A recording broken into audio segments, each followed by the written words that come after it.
soulful DJs setting the mood for the evening. Call me Grouchy. Now let's go. Following right after was the music group Wakadinali. The Morio and Zenza hitmakers, as is their usual, had fun singing along to their drill music. Let me introduce you to The Terror Storm, the first ever Kenyan animation film to be submitted for an Oscars.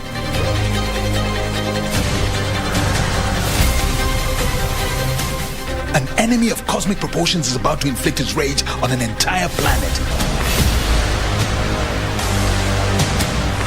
Concours d'Elegance was the flavor of the month in any classic car collector's diary.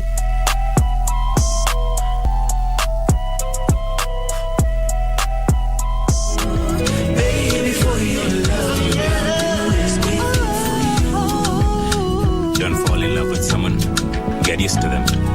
Get used to their sweet smile.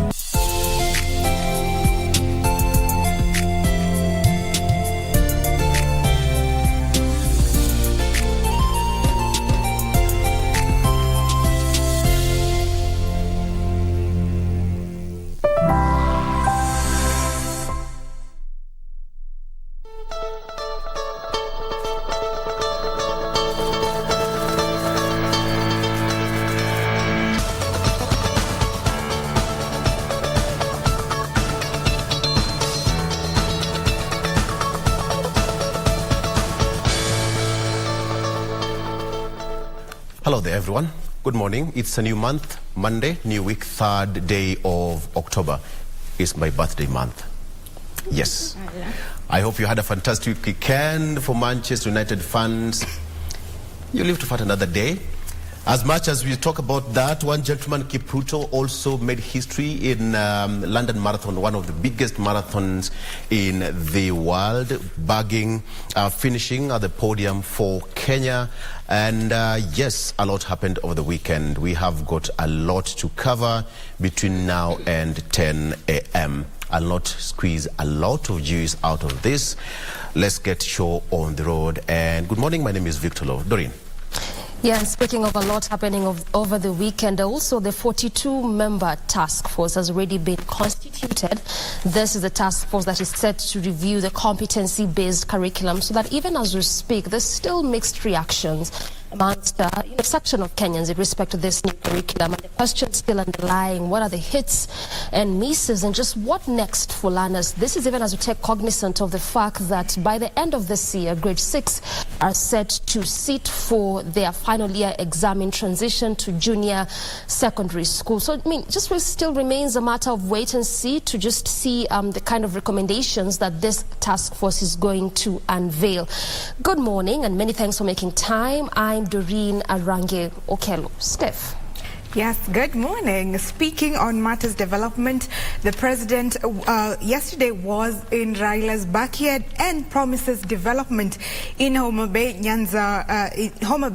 So there's so much for you. Of course, we'll be going through the newspaper review in not too long. I hope you enjoyed your weekend despite Manchester's loss. If you are a Manchester fan, take heart.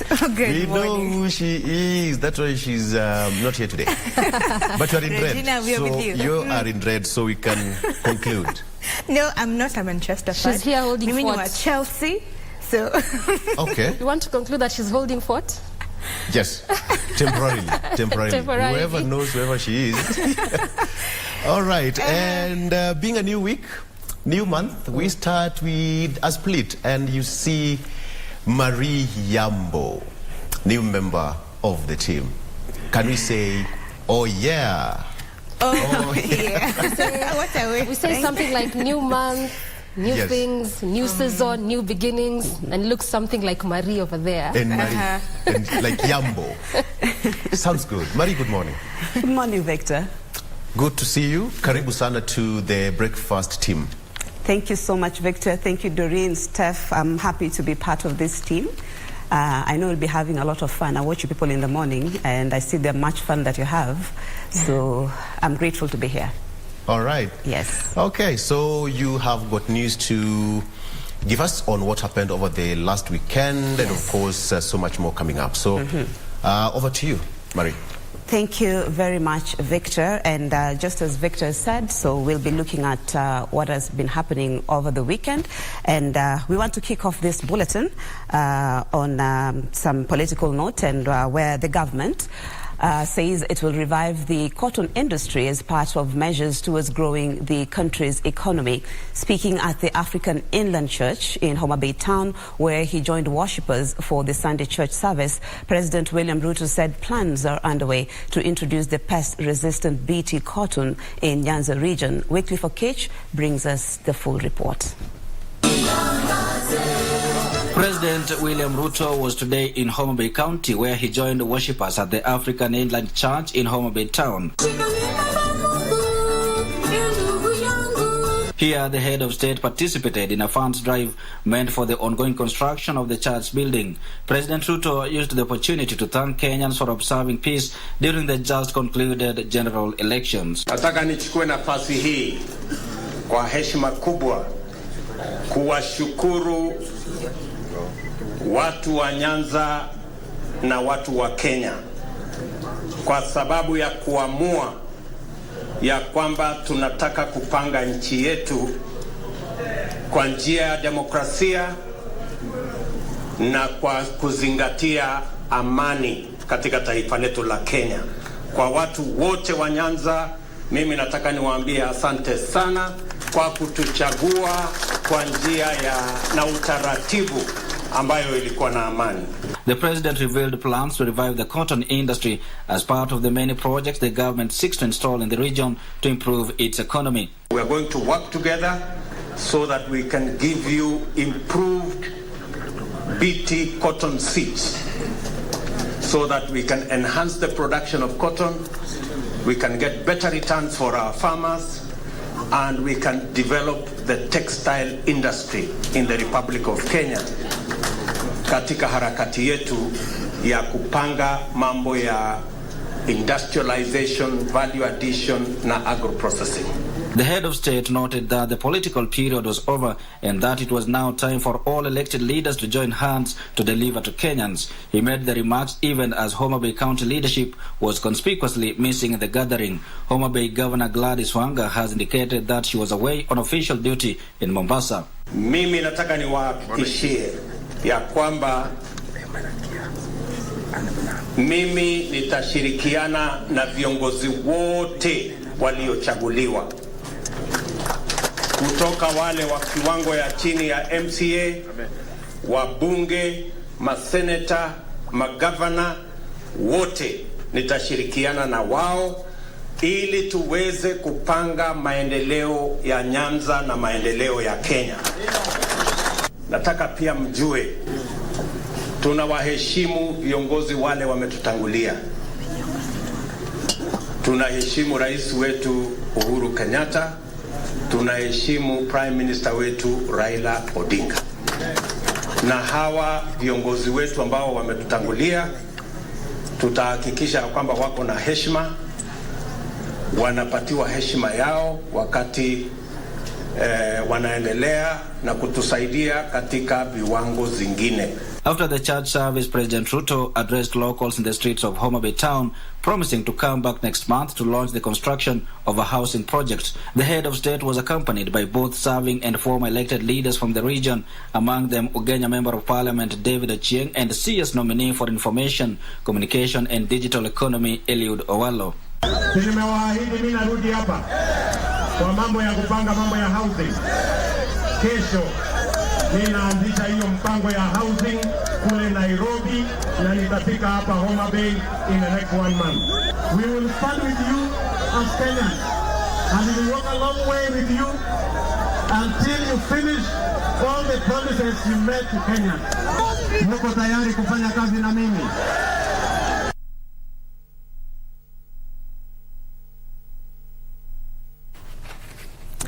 And to some sad news now, where 7 family members died after a fire razed their home in Gimari village, Runyanja's constituency in Embu County. The 7 included a couple, their 3 children and 2 grandchildren. Area leaders are now calling on the relevant authorities to expedite investigations on the matter. Charred remains of what was only Saturday a 3-bedroom wooden bungalow. The only semblance of life being this cooking pot,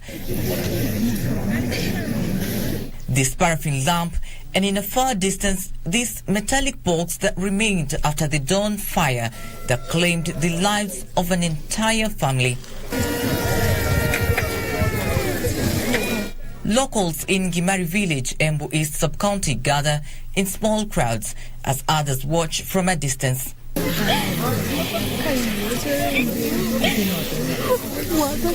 Shock and sorrow evident on their faces.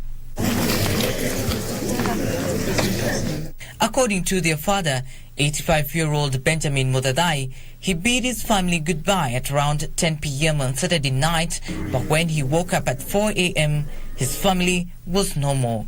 Hawakuwasha moto hapa kwao. Walipicha huku kwangu. Walikuja tu bila moto. Halafu kijana tukagana na yeye. Ukija kukamua hapa, sababu mimi sina kibiriti, uniletee kibiriti ya kuwasha moto. Na tukalala. Tulipolala, mimi kuamuka kama saa 9:30 hivi, saa 10. Ninaona mwangaza mkubwa sana upande huu. Mimi nikafikiria ni gari zinamulika. Nikatoka nje. Kutoka nje ninaona moto mkubwa sana iko hapa. Nikakuja tu nikakaribia. Nikaona nyumba inachomeka.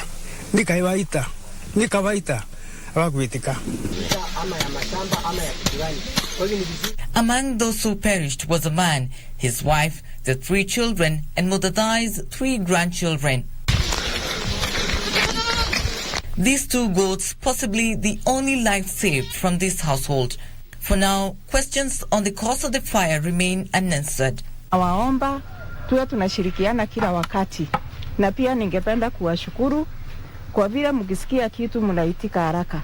Lakini hata yule jirani ambaye ako hapa karibu aliniambia wakati alifika alipata already nyumba imechomeka yote.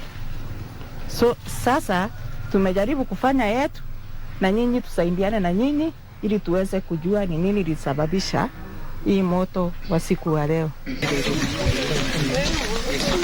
Area leaders who arrived at the scene condemned the incident. They, however, appealed to the residents to be patient and give the detectives ample time to conclude investigations. Tumepata ujumbe ya kwamba kuna watu watu 7 wa familia moja ambao wamechomeka hadi wakafa katika nyumba yao ya malazi, na kwa hivyo mimi kama kiongozi pia nikasema nijilete pahali hapa niweze kushirikiana pamoja na wenyeji na pia familia hiyo tuweze kuwafariji na kuambia pole. Langu ni kuuliza serikali iweze kukuja kuangalia ni kwa nini nyumba imechomeka, kwa sababu hakuna stima. Pia watu wakati walitoka kwa papa yao hawakuwa wamekosana ama kukuwa na shida yote. Wafanye investigation tujue moto imetoka wapi, ndio hata ukitokea mambo ingine tujue ni nini, ama kulikuwa huko nje kulikuwa na vita ama ya mashamba ama ya kitu gani. President suspect the fire could have been a national attack. Sad indeed. We hope that the family will get the necessary assistance. Now, the newly elected Nairobi County Speaker Ken Ngondi says he will work with Nairobi Governor Johnson Sakaja to ensure residents of the city receive requisite services. Ngondi, who attended a church service in Nairobi's Embakasi area, said he will execute his mandates to serve the electorate in line with the Constitution. Timothy Kipnusu with that report. Nairobi County Speaker Ken Ngondi attended a Thanksgiving church service at the Redeemed Gospel Church in Kware, Embakasi. The Nairobi County Speaker promising to work with the Governor Johnson Sakaja in making Nairobi a better place. A governor was elected by the residents of Nairobi. They made a choice, Sakaja is the governor. So we must support him 100%. We don't have to bring in issues or different issues. Yeah, that will hinder the service delivery to the Nairobi people.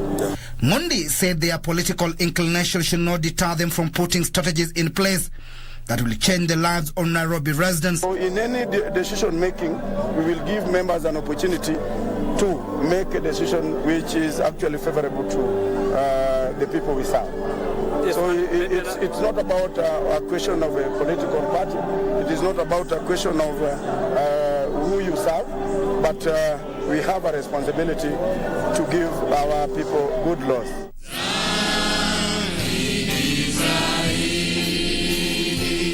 This even as he called upon all elected leaders to stop politicking and focus on executing the promises they made to their electors during the campaign period. Na tuko tayari kuweka siasa kando, tushughulikie maslahi yenu. The Nairobi County Speaker at the same time called on county speakers all over the country to make rulings devoid of favor in a move he say will help in ensuring laws and major decisions passed benefit the common mwananchi and not their political masters.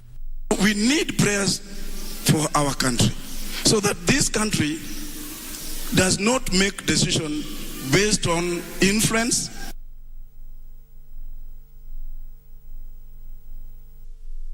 Now, the county government of Kakamega is assuring area residents that the county is Ebola-free after a scare following a suspected case on Thursday. Kakamega Governor Fernand Barasa says that results from samples taken from the patient tested negative. He said the county is well prepared to handle any arising cases. The Ministry of Health issued a statement on Saturday confirming that the results were negative. They urged members of the public to remain vigilant and minimize movement in and out of the country along the western border points.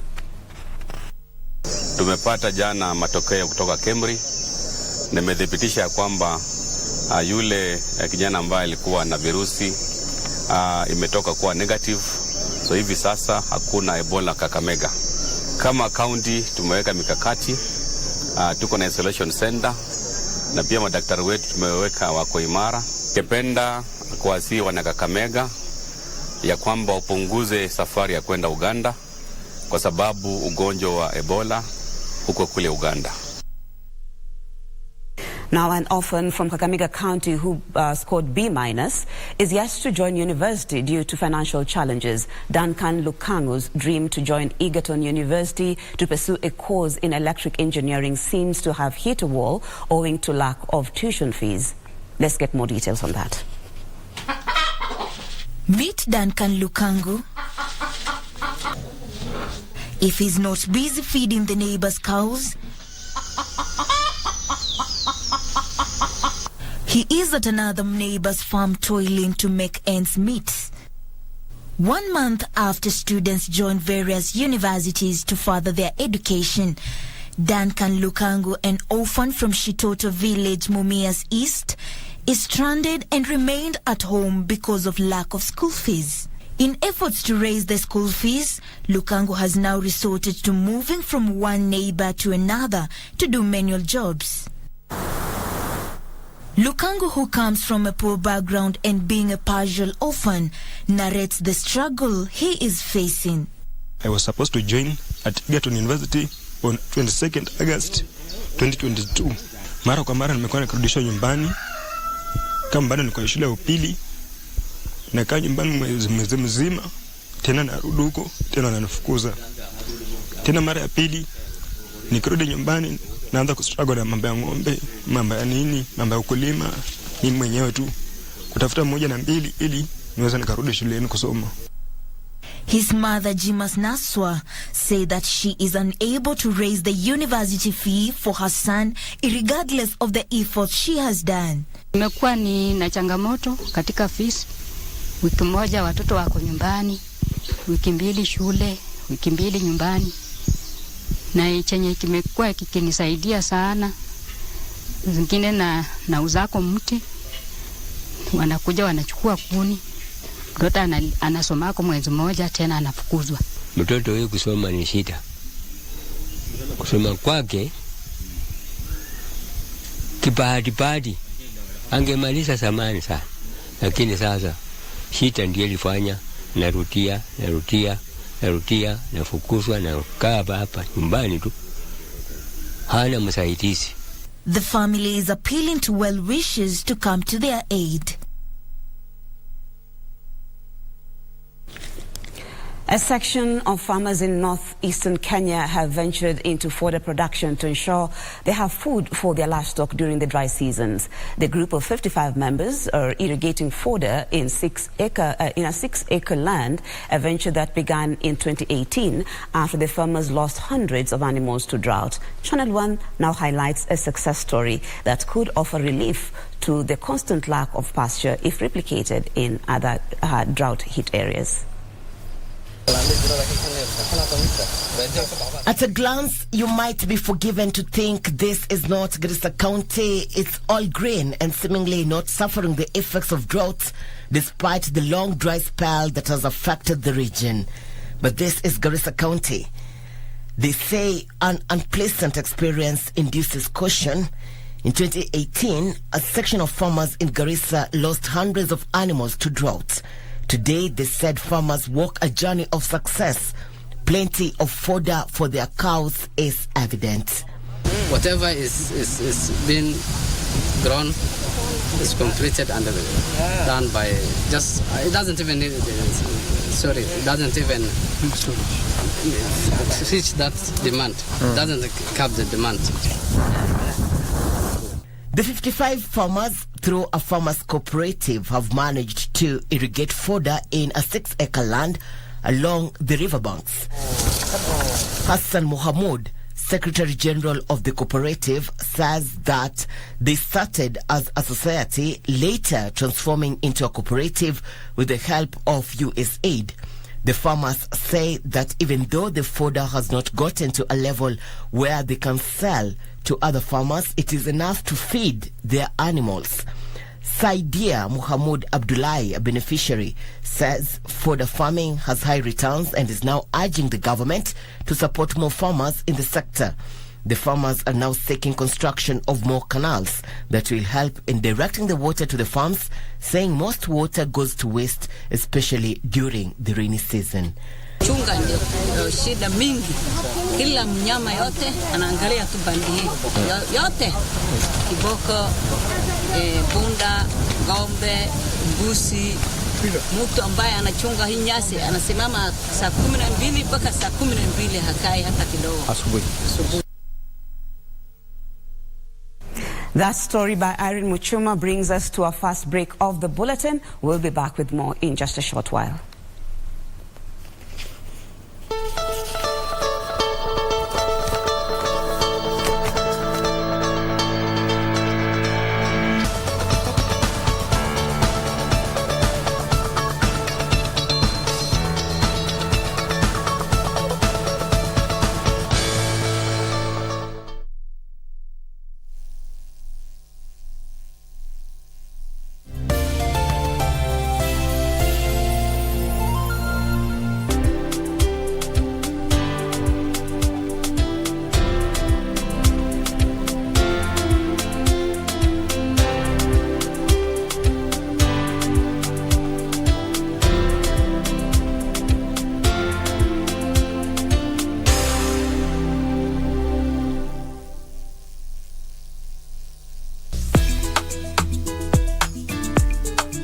Iko mtu mimi anaona anakuja kuharibia mimi, anakuja kunimagia unga. Hii ni chapati, ni mbao ama ni nini? Wewe ndo uko na wife. Unachuaga sinaga mtu, kabaki mkiwa mabosha. Hii kitu mko interesting. Ni nyanya man. Sijui ni nyanya ya nani. Babes.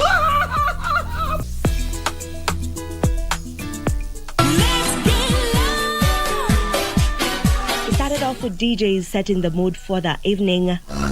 Call me Grouchy. Now let's go.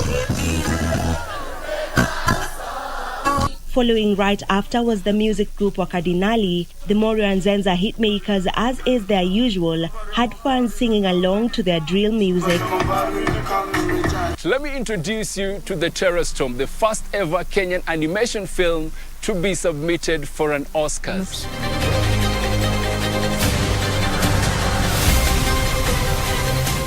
An enemy of cosmic proportions is about to inflict his rage on an entire planet. Concours d'Elegance was the flavor of the month in any classic car collector's diary.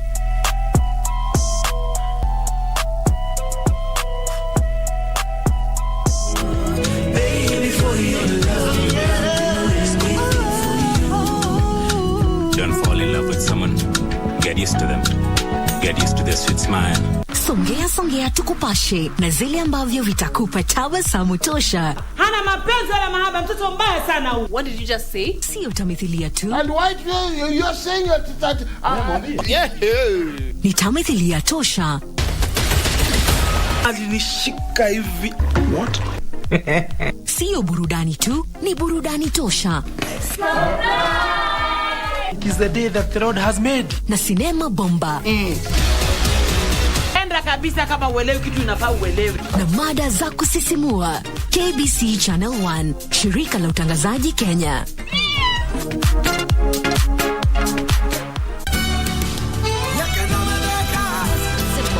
What is it that you want Mika to tell you? Why don't you ask her? And if you tell me, then I will keep my promise to you.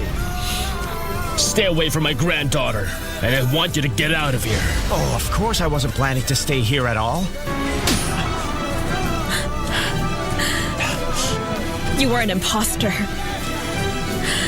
You were a liar. You were a swindler.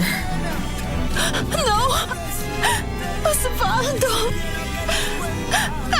I don't want us to break up, my love. You end up hurting people, just as always, but you will not get away with it this time. It's not like that, Valentina.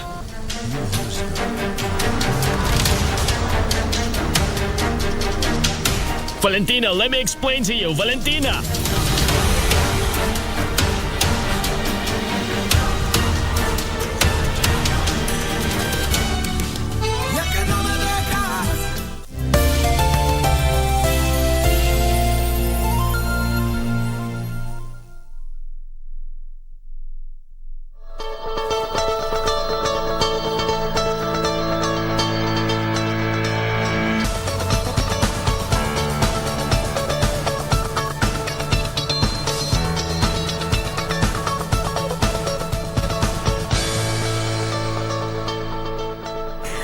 Welcome back, and we cross borders to Indonesia, where at least 125 people have lost their lives and 100 others are nursing injuries following a football match stampede in Malang, Indonesia. The incident happened after riot police fired tear gas at fans who streamed onto the pitch after a match between two Indonesian rival teams. Here are the details.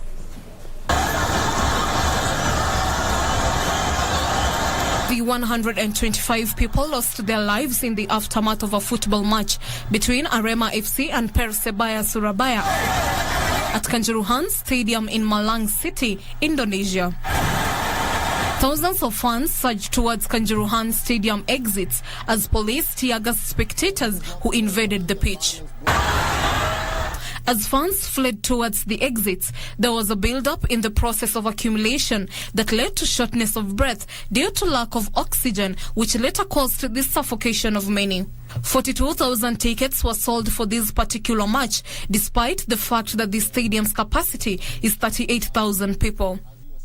Indonesia President Joko Widodo has now ordered that all matches in Indonesia's top league be stopped until an investigation has been carried out. Assalamualaikum warahmatullahi wabarakatuh.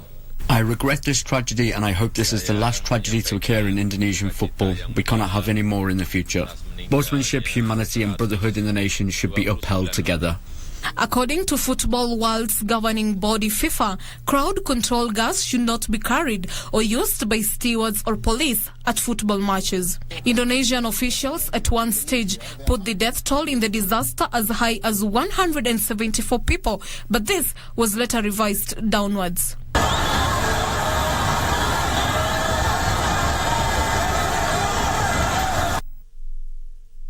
Now back in the country, where farmers in Kakamega are utilizing community seed banks established at Ingosia Market in Navakolo to preserve indigenous seeds, which are considered to be at risk of extinction. Speaking during a seed fair at Navakolo, Kakamega County Seed Savers Network Program Officer, that is Masi Ambani, revealed that they are working with smallholder farmers who face a myriad of challenges in producing crops for both subsistence and commercial farming. Timothy Kipnosu brings us details of that innovative venture.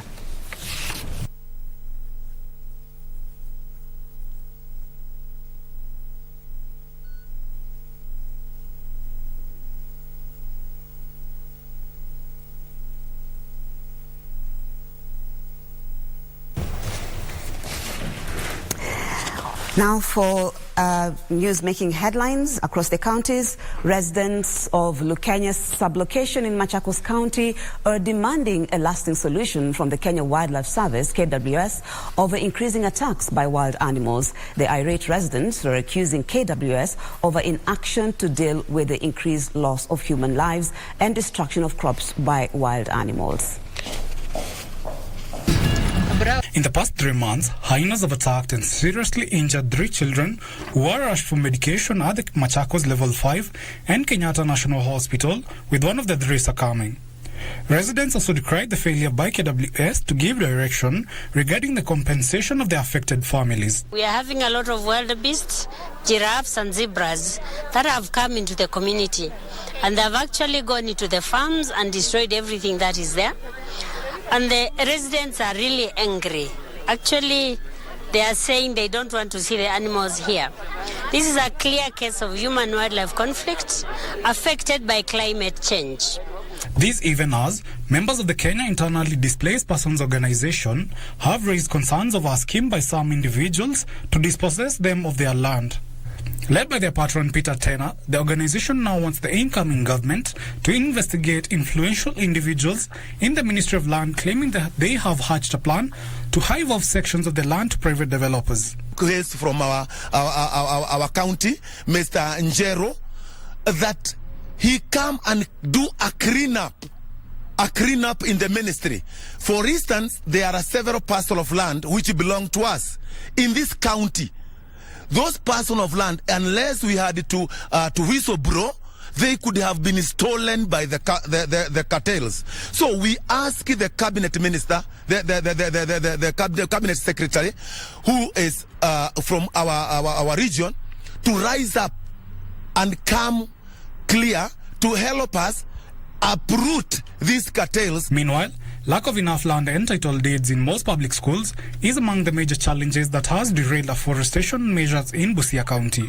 Speaking in Malaba Primary School, Busia Forest Officer Vitalis Asodo appealed to the school administrators to ensure they acquire the title deeds from the government in order to promote such efforts. Our main aim is to plant trees and ensure that at least the issue of climate change effect are reduced in a way.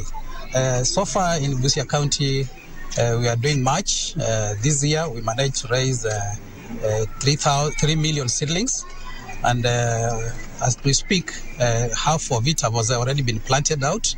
And we are optimistic that our tree cover is going to increase from that. Elsewhere, Kenya University Staff Union has told of the Salaries and Remuneration Commission for what it claims as involving itself with the issues of university salaries. The union leadership in the Masinde Muliro University branch want SRC to keep off the university workers' salaries. Katika baadhi ya ile mikataba ambayo tumefanya, kila wakati tunakubaliana na mwajiri, SRC nayo inachukua wajibu wa yale mazungumzo na mkabala ambao tumeandika na mwajiri, wanabadilisha na kusema kwamba ati mwajiri hawezi kulipa hizo fedha, na ile hali tumekubaliana na mwajiri ana uwezo wa kulipa zile fedha. Washughulikie mambo ya kupeana mwelekeo tu kuhusu mambo ambayo wamechunguza kama nyongeza ya mishahara, na sio kudhalilisha wafanyikazi kwa kupinga mkabala ambao umefanywa baina ya wafanyikazi na mwajiri. Finally, the youth are being sensitized and trained on how to be entrepreneurs and grow their skills in the growing global online business. Speaking during one of their sensitization and training sessions, FXPESA Chief Revenue Officer Monica Jagenfeld reiterated the need for the youth to continue embracing the trade, noting that it was one of the best ways to tackle unemployment rates in the country. And we look at sports now and to some proud moments where Kenya's Amos Kipruto won his first London Marathon title yesterday in the United Kingdom. Kipruto made a move with 5 kilometers left and finished 2 hours, 4 minutes and 39 seconds to take his maiden marathon title. Meanwhile, Kenya's Timothy Kiplagat Rono won the 2022 Melbourne Marathon in a new course record of 2 hours, 9 minutes and 12 seconds. Rono broke the previous course record of 2 hours, 10 minutes and 47 seconds set by compatriot Dominic Ondoro in 2013. Fellow Kenyan Cornelius Kibet Kiplagat took the second position after clocking 2 hours, 10 minutes and 24 seconds. Melbourne's Racy Edwards completed the podium in 2 hours, 14 minutes and 41 seconds. Beatrice Cheptoo made it a Kenyan double when she won the women's race in 2 hours, 27 minutes and 58 seconds. Izzy Doyle finished second ahead of Ethiopia's Yeneba Margu Ejigu, who finished third. Elsewhere, Kenya's Amos Kipruto won his first London Marathon title today in the United Kingdom. Kipruto made a move with 5 kilometers left and finished in 2 hours, 4 minutes and 39 seconds to take his maiden marathon title. Ethiopia's Leul Gebrselassie finished second in 2 hours, 5 minutes and 16 seconds, beating compatriot Bashir Abdi to the third position. Veteran runner Kenenisa Bekele dropped off the leading group, as did last year's champion, Ethiopian Sisei Lema.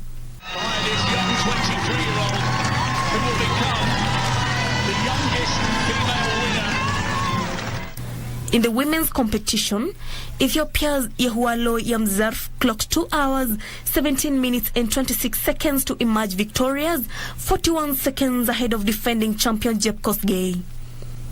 Ethiopian Alemo Megertu finished third. This year's London Marathon is taking place in October for the third and final time, after it was moved in 2020 due to COVID-19. It will return to its traditional April date next year. Congratulations are in order to Amos and Team Kenya. Now, Kenya Ports Authority basketball team has relinquished their Africa Zone 5 basketball title after being beaten 78-67 by Alexandria Sporting Club of Egypt in the final match played at the National Stadium in Dar es Salaam. In Tanzania, that is, the Kenyan team booked a place in the finals after seeing off APR of Rwanda 61-39 in the semi-final match, while the Egyptian team narrowly beat REG of Rwanda 49-45 in the semis. Rwanda REG finished third after beating their counterparts, that is APR 42-39 in the third playoff. Alexandria Sporting Club now has booked tickets to the finals of the FIBA Africa Cup Women's Championship. The other Kenyan team in the event, Equity Hawks, was eliminated in the quarter-final stage after going down 40-52 to REG of Rwanda.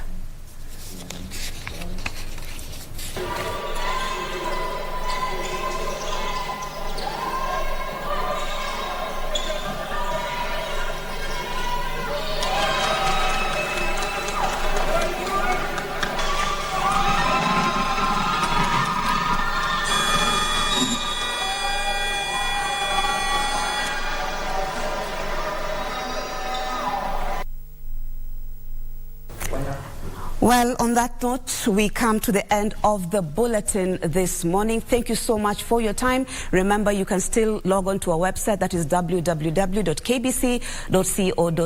for more news updates. Remember, you can still catch up with us during the day or our news bulletins at 1 o'clock. And remember also there is the news check, where you can also keep it locked there for more news updates. Until tomorrow, I do wish you a good day. I'm Marie Yambo.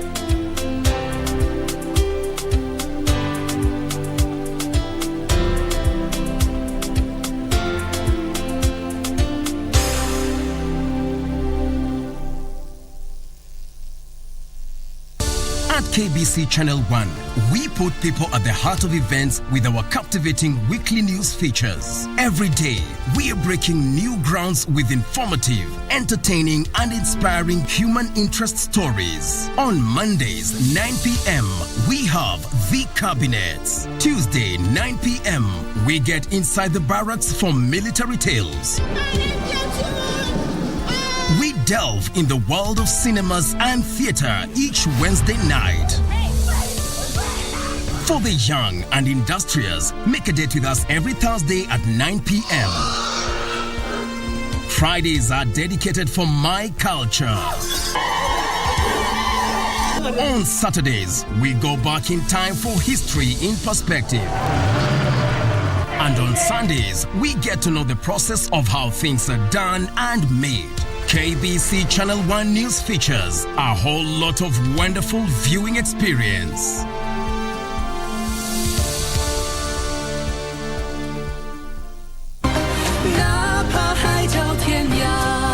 The thing I've been looking into, I've got something. Tell me. Who put you under this spell? What spell? There's no spell. Oh! Tell me what happened. How dare that Green Hills Fairy come here and disrupt the gathering? Completely inappropriate. Kali, what kind of game are you playing? All we have to do is kill Betsy over there. Then I'll be the only one in the world who looks like this. What are you doing? No! Go away! No!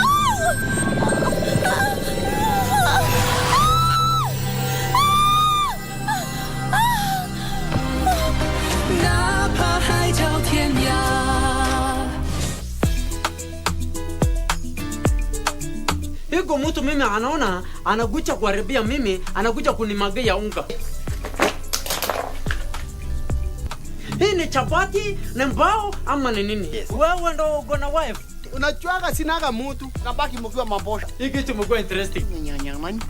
Sijui ni nyanya ya nani. Babes.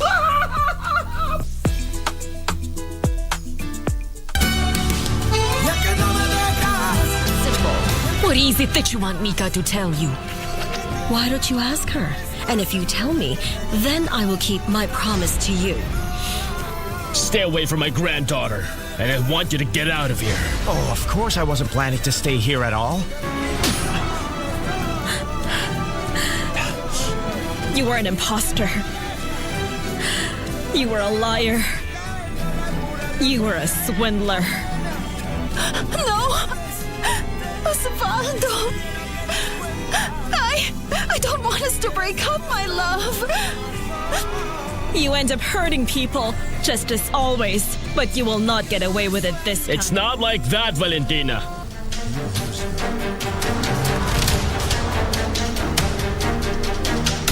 Valentina, let me explain to you. Valentina!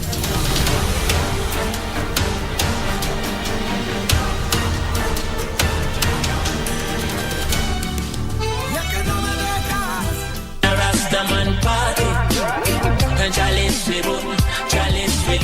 in a Rastaman party, Malice we bun, and a roots we sing, roots and Chalice.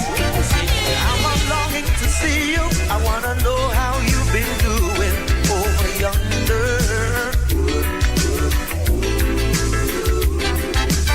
I'm gonna catch this flight, and when I reach my destination, oh, it's long, but yes I know. Got to reach the end. And I can't stop the rest. I've got to.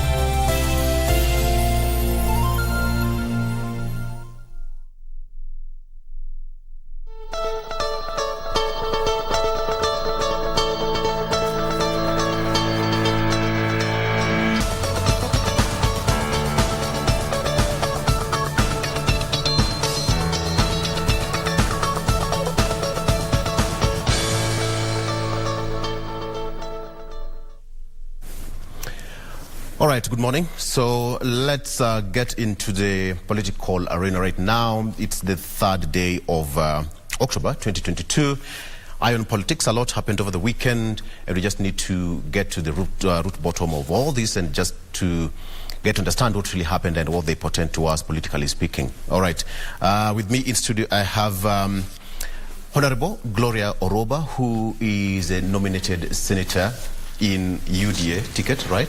Good morning, yes. Karibu sana. Thank you. And next to her is Honorable Godfrey Ruku, who is Mbeere North Member of Parliament. Karibu. Geoffrey. Not Godfrey. Geoffrey. Yes, Geoffrey. Geoffrey, Godfrey. There's always that contention of who is Godfrey and who is Geoffrey. But yes, Geoffrey Ruku, who is Member of Parliament, Mbeere North constituency. And right next to me is Eddie Gisheru Okech, who is the Senator of Migori County.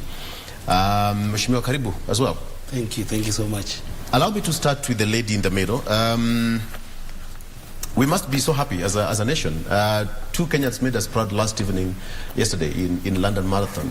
In a span of 1 week, we celebrate as a nation. Must be something good to take home, right? Mm-hmm. That's what unifies us. Some of these things, sports, culture. Yes.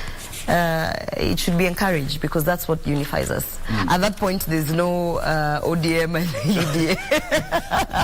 At that point, it's just it's Kenyans. We are proud, and it's a good thing. Absolutely. To have. Yeah. Mheshimiwa Geoffrey, your thoughts on that? Yeah, we have a big name out there, and when we have Kenyans who are still flying our flag high, we are proud as a nation, and we congratulate them, and we should treat them in a very, very special way when they come back home. Yes. And I think the new government would definitely be treating our athletes and sportsmen and sportswomen and giving them, the respect and accolade they deserve, because they do, as they build our brand in the international arena, yes, which every country would want it to happen, and that is happening for Kenya, yes, through our sportsmen and sportswomen. That is something to always be proud of and encourage, so that we can always remain there. Yes. Mheshimiwa Eddie, somebody once said that if you're going for a marathon and you don't see a Kenyan behind you or in that race, then that's not a race. It's like a rehearsal or something. Are you trying to... that's how big our name is out there. Are you trying to judge Jocelyn for taking a silver?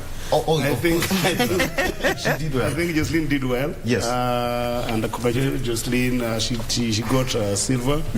And Amos, of course, Kipruto carried the gold for us. Yes. And I think it is in order to congratulate all of them. But I think that for us as Kenyans, and more so for the government, I think that we should not take this as a routine. Yes. Because more often we have seen these kind of trends where athletes go out there and present us so well.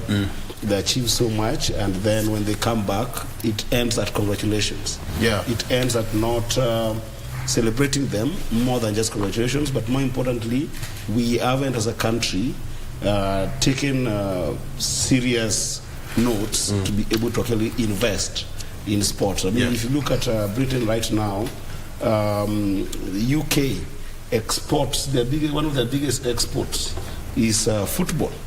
If you look at the global stage, how much money Europe makes from football in general, of course UK in particular, it's just amazing. So there's a big potential of putting sports into another level, and I hope that with the younger people getting into leadership like Gloria, we will be able to be more adventurous and more innovative on how we escalate and elevate the issue of sport in the country. Yeah.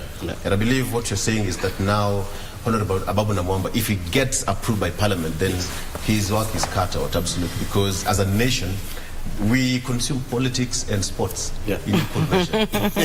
Politics and sports in equal measure. Mheshimiwa, you left a lucrative job in Denmark to come and delve into politics. Interesting. Yeah. That should tell you that people shouldn't look at politics as just another time waster, because for me, I believe that's where change makers that's the space. If you want to change policy and governance, that's the space to be in. Yes. So I'm happy that I ended up in the Senate. Yes. I mean, it was a long journey, but I think that it's time for the youth, and it's time for change makers who want to address different issues. Yeah, and I believe that this is the government that is actually going to try and turn things around. Yeah. So I'm happy that I'm part of it. Yeah. And you being there, perhaps it fills that gap of two-thirds gender rule. It's been absolutely, because it's a hard nut to crack, even the 12th parliament, and now you're here. And remember, the president said that two-thirds gender rule is going to be part of his idea and agenda. Yes. Why is it not so easy for the parliamentarians? He started from the 12th parliament, now we're at the 13th session now, and we're still talking about gender equality. I think, first of all, the issue is that we were actually addressing a political problem with a legal solution. Yes. So you understand, we have the laws there, but if you do not have political goodwill, then it's not going to be achieved. So we need to be more intentional. So, for instance, the framework for achieving the two-thirds gender rule in terms of elective and appointive, yes, we didn't really have that cut out from the beginning, and I believe that's one of the things that this government promised to deliver within the first 18 months, that at least the framework in terms of how to get women elected is going to be addressed, and it's going to be deliberated and reached upon. So I think one of the issues is we need more women participating in politics. Yes. And there was a question about, we promised 50% of cabinet to women, and when we started, we said, we have 7, but cabinet is constituted of ministers, that's and as well as permanent secretaries. Yes. And hopefully, if the legalities around the CAS position is cleared, that also constitutes of cabinet. So I would say we need to wait a little bit, because cabinet has not been fully formed. Yeah. We just have the list of the 22 ministers who we are waiting for vetting, but we are waiting for the permanent secretaries to be also shortlisted, yes, as well as the chief administrative secretaries, which is still under contention. It's still under public participation. Yes. Yeah. And so the public is supposed to send the views. I believe we have 3 more days to send your views, and even around what the minimum qualifications, because there's the issue of the degrees. I'm also not a big I petition the degree issue. Yes. So there's also the issue of should they have degrees if it is actually passed through. I think we should be a little bit patient, but William Ruto having actually picked 7 out of 22 is a good show for the ministers, and I believe he's going to reach the 50% mark by the time we're done with forming cabinet. Yeah. Mheshimiwa Geoffrey, you are an independent candidate, but still, when you get to the bottom of, when you go to the House, whatever she's talked about, male counterparts in the National Assembly or in the Senate always get that direct shot of trying to curtail the passage of two-thirds gender rule. What do you think you're going to do differently, or perhaps your male counterparts in the National Assembly, to ensure that at least this time around, it's a settled deal? One, I'm not a independent candidate. I was elected on a Democratic Party. DP? DP. Okay. The only member of parliament of National Assembly, who is elected on a Democratic Party. You're the only person? Yes, in the National Assembly. Okay. So a DP member, I say DP Nuru ya Kenya, or Thai ya Kenya. So as far as the issue of gender rule, one, we have to appreciate that this country is more patriarchal, more than matriarchal. And these are cultural issues. They are so deep-rooted. So it takes time to for the people to appreciate at the grassroots that even women are equal to task. It is true, men are more, they have start ahead. They are more advantageous when it comes to campaigning for such kind of different position, whether it's MCAs or members of parliament or Senate. because of our society, the way we are socialized. And it's going to take some time. But we appreciate every general election. We are seeing an increment of women getting elected. We have slightly higher number of members of parliament, women who are elected this 13th parliament than the previous one.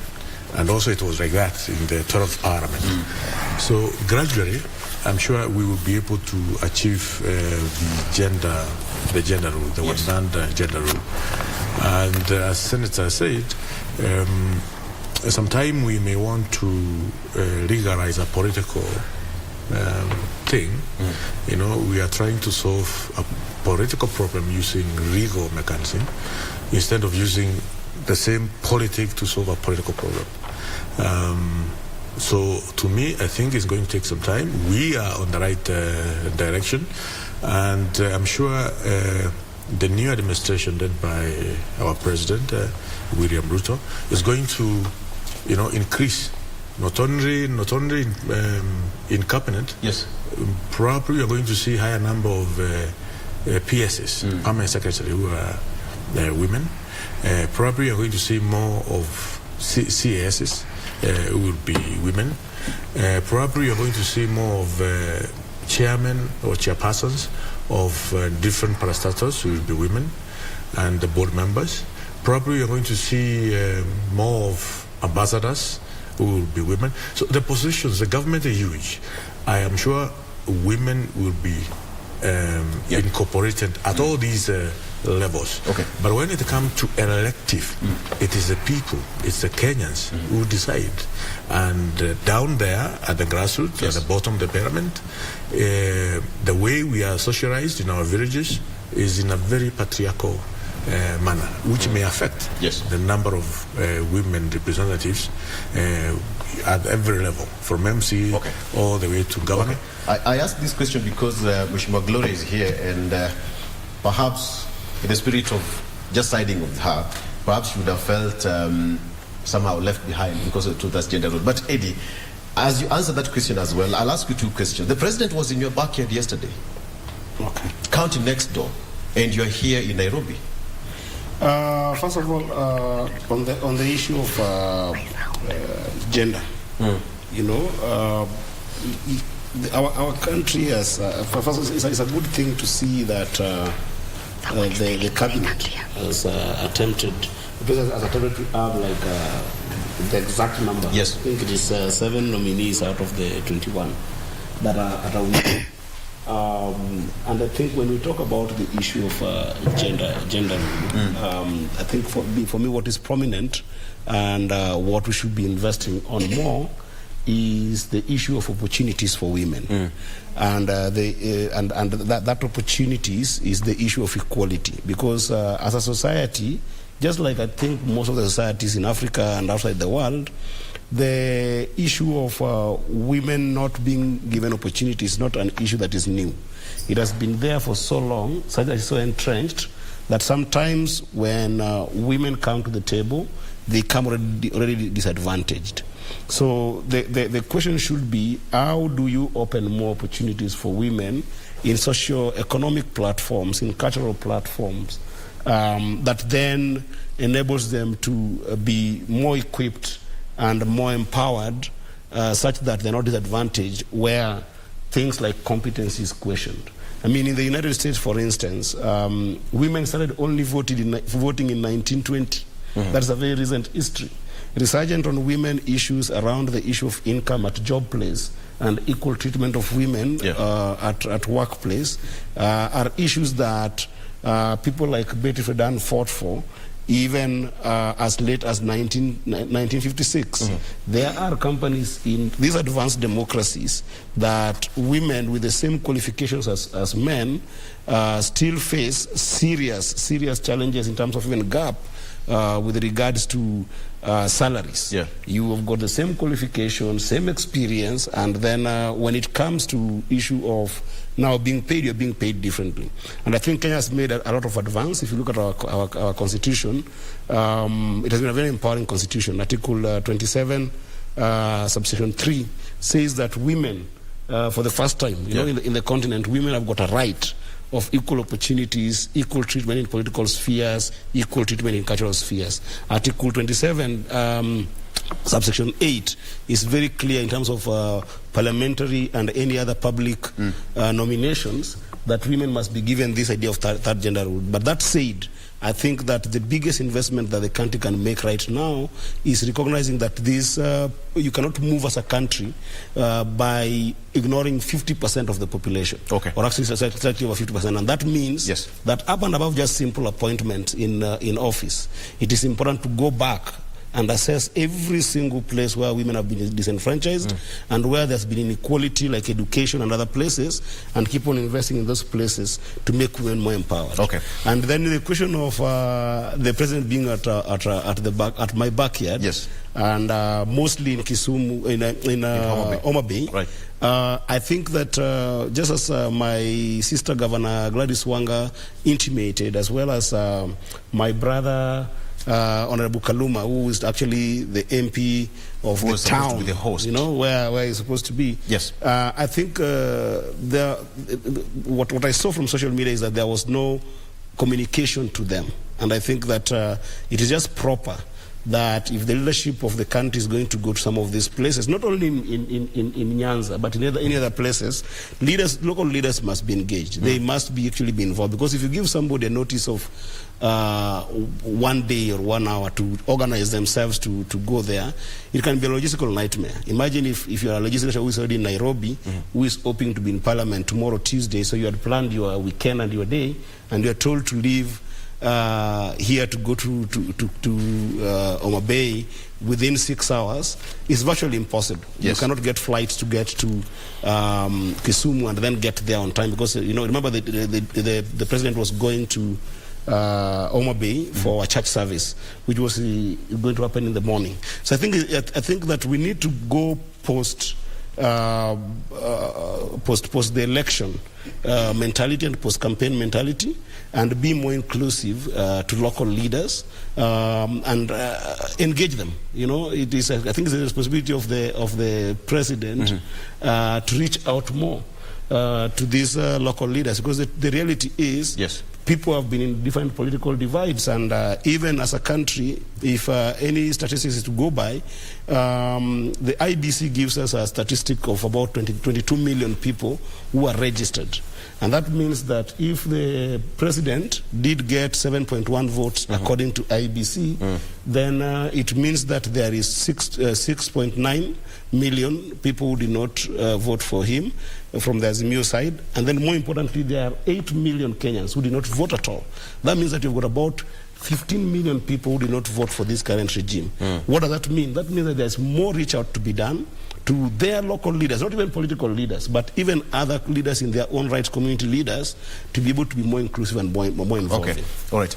Wishima Gloria, could this be treated as a coincidence that at that particular point, all elected leaders from the county skipped the function, including Homa Bay Governor Gladys Wanga, her deputy Oyugi Magwanga, 8 elected MPs, the senator, woman representative, and the MCS?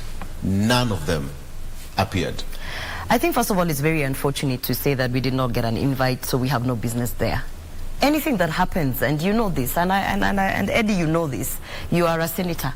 Anything that happens in your county, whether or not you are invited, or you received an official invite, or it's like it is actually your responsibility to avail yourself. It is actually your responsibility to pick up the phone and say, I have probably not received an invite, but I'm being told that Michael Jackson, who has passed away, I don't know when, his parents have woken up or whoever, and they're coming. You understand? Let me ask Eddie, during campaigns, and I'm glad that he has said that, we're not in campaign season, but during campaigns, nobody invited you for nothing. As a matter of fact, you would hear that maybe, Alfred Mutua is passing by. Yes. And you as a leader who's from that locality would be like, hey, I need to know what this guy is going to send to my electorate. I must appear right next to him. I must be able to also understand what is it he's doing there, because that is not his region, but you know, maybe they are doing a national campaign. Actually, as a leader, nobody invited anybody during campaigns. It was a matter of hearsay. And then because you know that you are responsible for that constituency, for that ward, for that county, and because you know that you want to represent the electorate and you want to be present and be able to question whoever it is that is there, yes, you would appear. So now, having explained that, now this is a president, you know? Yes. Ahead of a state, ahead of, you know, the president of the Republic of Kenya, commander-in-chief of the armed forces. Even if you had a rumor that he's not even going to be in Homa Bay, he will pass by Homa Bay. You can be sure that if we were during the campaign season, you know, all the leaders will show up. Not because they support him. Could this be an oversight? Because listen, let me complete. Not yes, because they support him, but because it is in your interest. Me who ran for a member of parliament in Bobasi constituency, it didn't matter who was going to Bobasi. But it was like, okay, is Raila going to be in Bobasi? Okay. I better show up because I need to understand what is it they're doing. What are they selling to the electorate? Are they decampaigning me? Your presence is appreciated by the electorate. But, you know, if going forward, what Eddie is saying is that he must receive a personal invitation from the office of the president for him to be at his electorate, to be able to represent his electorate every other time that the president is there. That's fine. That's a small matter that can be addressed. So what would be the normal protocol? Let me add on what... and let me just complete. Let me complete by saying this. It's not a coincidence. In politics, it's not a coincidence that all those elected leaders did not show up. It's not a coincidence that the governor did not show up. Let me tell you that if today there were clashes, or if today there was an emergency, does anybody require an invitation from the electorate that now we are going to write to Gladys Wanga and tell her, Gladys, by the way, our schools are burning, we invite you to come and address it? Absolutely not. So that's rubbish. I don't know how presidency operates or how protocol in State House operate, but I would assume there would be some sort of communication to the elected leaders. There was communication. Okay, all right. Yes, Mheshimiwa. Let me. There were no personal. There were no invitation cards, but there was communication. Let me say this. All right. Yeah. The opposition has started in a very good note, and that is what we want them to continue doing. Let them check the government. We have said we don't want opposition in the government, and it's not going to happen. Okay? So they can make noise that the president was their backyard and they were not invited. He is the head of state, he is the president, and I don't think he has that time to make a call to Honorable Karuma, to make a call to the governor and other representatives of the people in that county. The government, led by our president, they are going to serve, is going to serve the Kenyans in all corners of this country without discrimination. Okay? Yes. And that does not mean for the government to serve people of Omambi, the senator must be there, the governor must be there. The government has its own structures, you know, and instrument to use to ensure the people of Omambi, the people of Migori, the people of Kisumu, Siaya, and other places are served like any other Kenyans. Yes. Let the opposition, you know, we you know, there are that saying or a song which goes that please stay aside, see how we are going to lead this country into, you know, the right direction. You admire how the government works, you know, and I think that is exactly what is going to be happening. But do you think the president would have made his trip from Nairobi to the county without even informing? Okay, the government. No, the communication was there. To be, in all fairness, the communication was there. And also, the president doesn't need to inform anybody that is going to any corner of this country. Yes. It is your responsibility as the elected leader to know that the president is going to your county or to your constituency, and you be there. You can choose not to be there. You can choose that not to be there, and that does not mean the president will not discharge his duties as the head of the state and government. Allow me to just add one thing. Let me bring in Mheshimiwa Eddie. Allow me to add one thing. One minute, yes, Mheshimiwa. Go ahead. You know, I'm a UDA nominated senator. And in Kisii County, we had our gubernatorial candidate, Ezekiel Machogu, who lost to Simba Arati. Simba Arati had his swearing-in ceremony at the Kisii Stadium. As a senator nominated from Kisii, first of all, I have to accept that we have a governor. The governor might not have come from UDA, but now we have a governor. I'm nominated from Kisii County. Now, in the interest of my people from Bobasi constituency, would I say I'm going to stay away from Simba Arati swearing in? I do not want to be part of it. I'm not going to engage in it. No, because Simba Arati is going to serve all Kisiis within Kisii County, including those of Bobasi constituency who I represent. And so therefore it is my duty to show up, and I did, and it is my duty to work with the leaders of that, to work with Simba Arati, who is the governor, because at the end of the day, as a responsible leader who is nominated from Kisii County, who is representing Bobasi constituency where I reside, it is my duty to ensure that whatever services and whatever funding or that's coming from Simba Arati's government goes down to my people in Bobasi constituency. Now the same applies with Homa Bay and with all these other regions. It is your responsibility to ensure that any national projects, and President William Ruto spoke about bringing in the national housing project to Homa Bay, the first 2,000 houses, and then after 12 months, another 4,000. He spoke about the development that he was going to bring there. I do not understand why, as a sitting governor, you would snub such an event of that magnitude.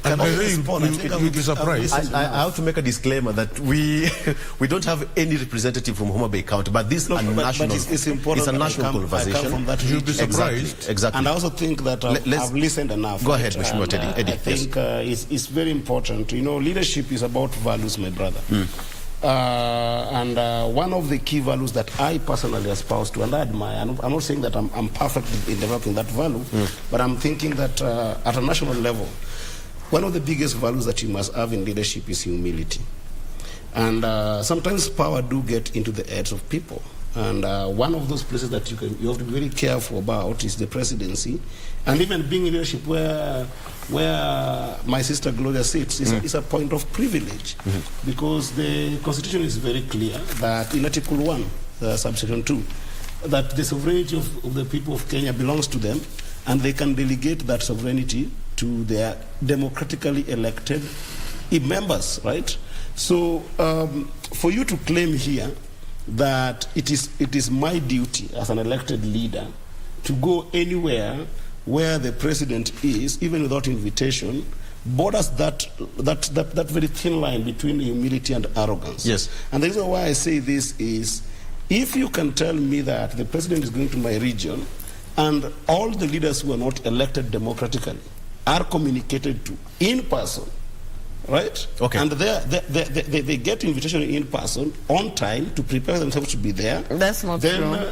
This is true. No. These are guys who... I'm trying to get to the bottom of this matter. That's not true, though. You gave them so much time. But it's not true. Be a good listener, because when we were speaking, I was listening. Okay. But speak the truth. This is the truth. All the leaders who were there could not have possibly been there, all the elected and unelected leaders, without possible invitation. This is a president. This is not a leader of some cultural event in a village. There are protocols that run our presidency that are established by law that do define how to access where a president is. And then number two, if you're going to say that you're going to talk more about my duty and not your responsibility, for instance, if you're saying that the president is going to bring some developmental agenda into Homa Bay, things like housing and other places you're talking about, I don't think that is fair to say. It's not true, because the elected leaders of that region are well versed and well placed to understand the needs of that community, to understand the local priorities of developmental projects that they need, to an extent that if the president indeed talked to them about those projects, then he would know whether those are the projects that they needed. And that can only happen if there is an open outreach and open dialogue between the presidency and those elected. So I'm just being cautious that as a country, we are degenerating in a point whereby even the presidency is challenged not to have some basic values. If you look at Article 132 of the Constitution, the roles of the presidents, my brother, is very well defined, and among those is uniting the country. But Eli Dowalo did not get a personal invitation. David Ochieng did not get a personal invitation. Matthias Roby did not get a personal invitation. I can go on. Okofo Bado did not get a Fred Outa, Raymond Omolo, from Lake, the managing director of Lake Regional Base, did not get a personal invitation because these are people that are interacted with. But and as a matter of fact, so when you say they got a personal invitation, substantiate that. Yes, what happened is that there was communication that was sent to the leaders in general for the region, and they were informed. Some form of communication. That's what I'm saying. Okay. You might call it general, but it came from the state. Okay. You know, Eddie, don't get worked up. We are talking about do not expect to get a personal invitation from the president. It is not personal. What was communicated, Eddie, and let me clarify so that maybe perhaps there is an issue of comprehending.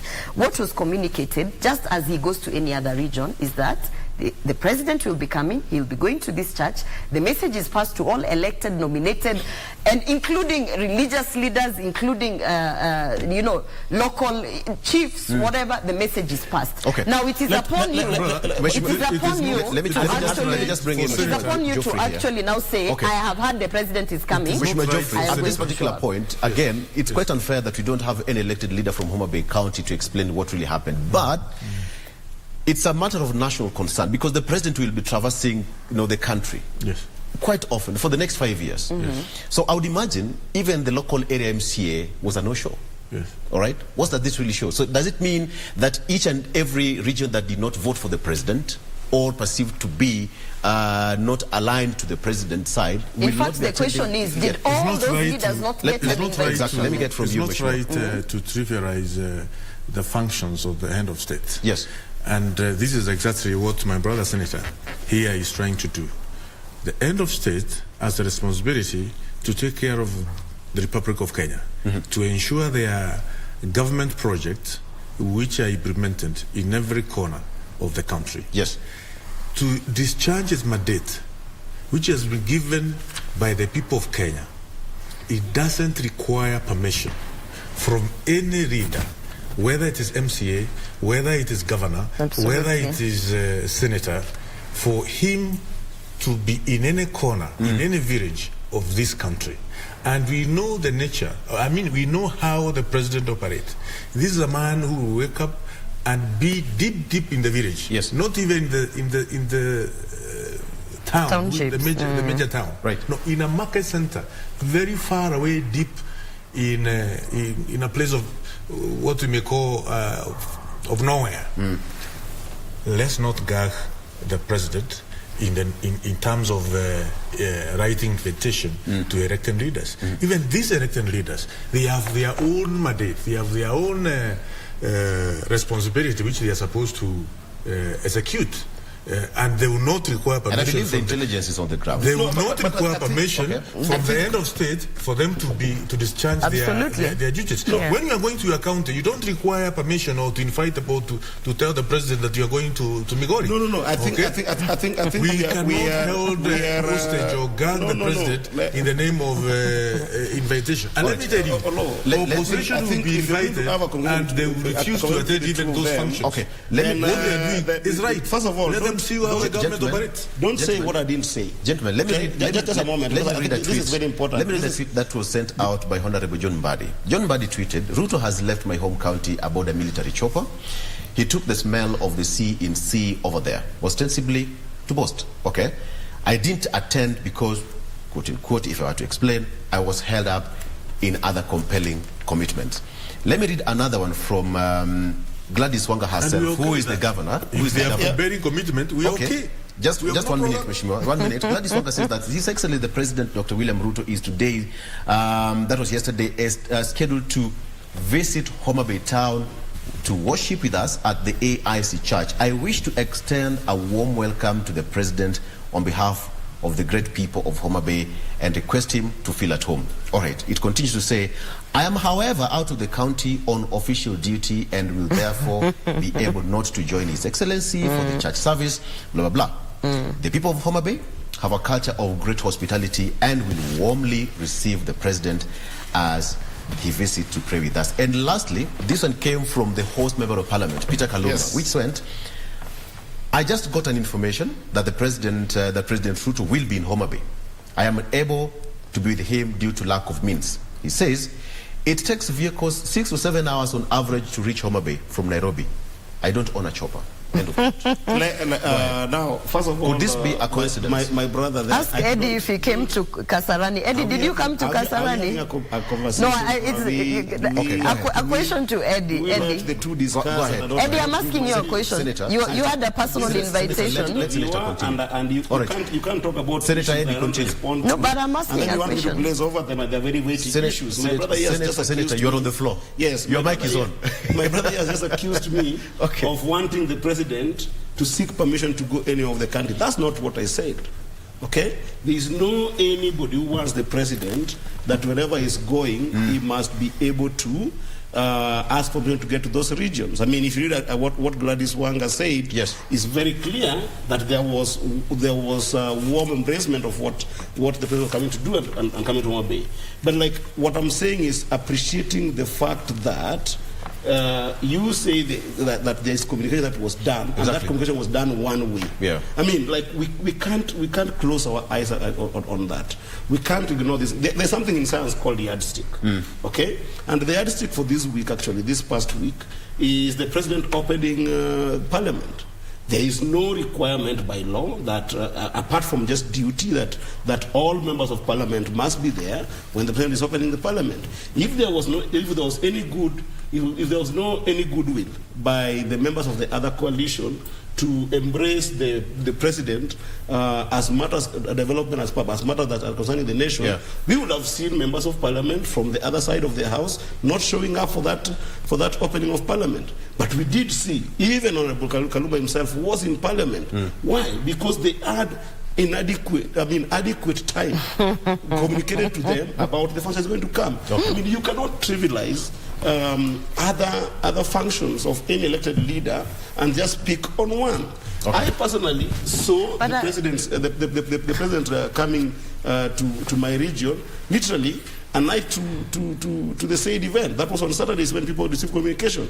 It cannot be a sheer coincidence that all the leaders that you're talking about that were not elected, that are seeing themselves as descending voices from Nyanza, happen to be there, right? And happen to have more information than others. Could you allow me to pose this question to Eddie, kindly, because he's talking about yardsticks. In the swearing-in ceremony at Kasarani for His Excellency William Ruto, personal invitation cards were sent to all elected leaders through both houses, the National Assembly and the Senate, including the gate passes, the clearances. Everything was put in an envelope. All you had to do is go and collect it from the clerk at the Senate or the National Assembly, and then buses were provided so you can't even talk about transport being an issue, as I've had one of the legislators saying that they don't own a chopper. But I can tell you how many ODM members came to witness the swearing in. And if we're talking about yardsticks, let's ask Eddie. Was Eddie at Kasarani? He was not. And yet he got a personal invitation, complete with a clearance. State House cards were provided at the clerk, at the National Assembly, for them to access State House and go and, and have lunch with the president. None of them showed up. So it is not a coincidence, and it's nothing to do when he's talking about there's a yardstick here, we went for parliamentary opening and what. There's nothing. And probably for parliamentary opening, probably you're motivated by something totally different, which I not want and in fact, but you should say it. You should say it because for parliamentary opening, the motivation had nothing to do with national government, and Eddie knows that. Honorable members, order. It's 8 a.m. He knows the motivation. Let's take a break. I think. Okay, Director, let's take a break. We'll be right back. Members, you're out of order. We'll be right back with more after this.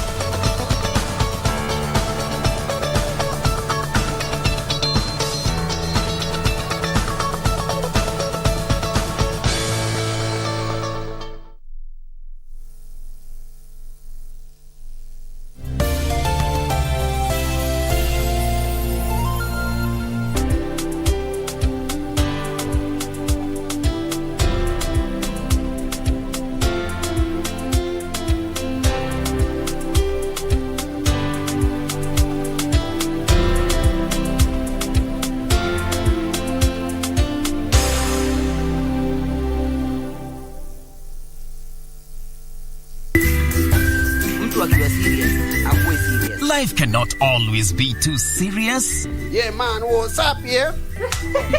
Allah? We've got to take some time off and laugh, and laugh. And we tickle you down with lots of laughter. That's why I'm saying I'm who is who. Huh? With satire like no other. Tell him to bring it on. Takachapa.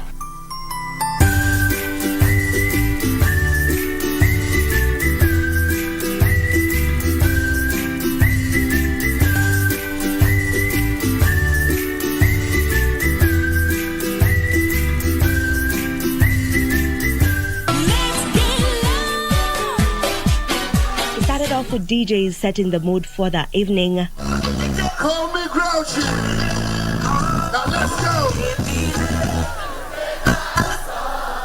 Following right after was the music group Wakadinali. The Morio and Zenza hitmakers, as is their usual, had fun singing along to their drill music. Let me introduce you to The Terror Storm, the first ever Kenyan animation film to be submitted for an Oscar.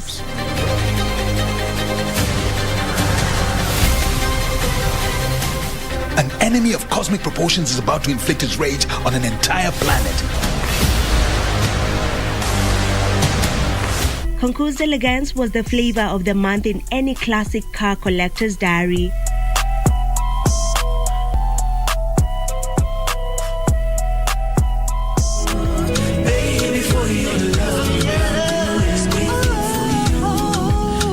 Don't fall in love with someone. Get used to them. Get used to their sweet smile. Simple. What is it that you want Mika to tell you? Why don't you ask her? And if you tell me, then I will keep my promise to you. Stay away from my granddaughter, and I want you to get out of here. Oh, of course I wasn't planning to stay here at all. You were an imposter. You were a liar. You were a swindler. No! Osvaldo! I don't want us to break up, my love. You end up hurting people, just as always, but you will not get away with it this time. It's not like that, Valentina.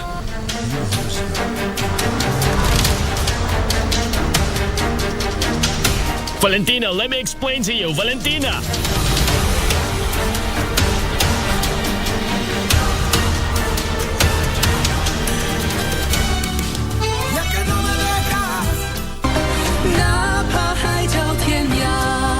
The thing I've been looking into, I've got something.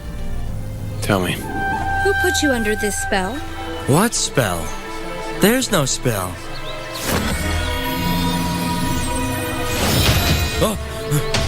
Tell me what happened. How dare that Green Hills Fairy come here and disrupt the gathering? Completely inappropriate. Callie, what kind of game are you playing? All we have to do is kill Betsy over there. Then I'll be the only one in the world who looks like this. What are you doing? No! Go away! No!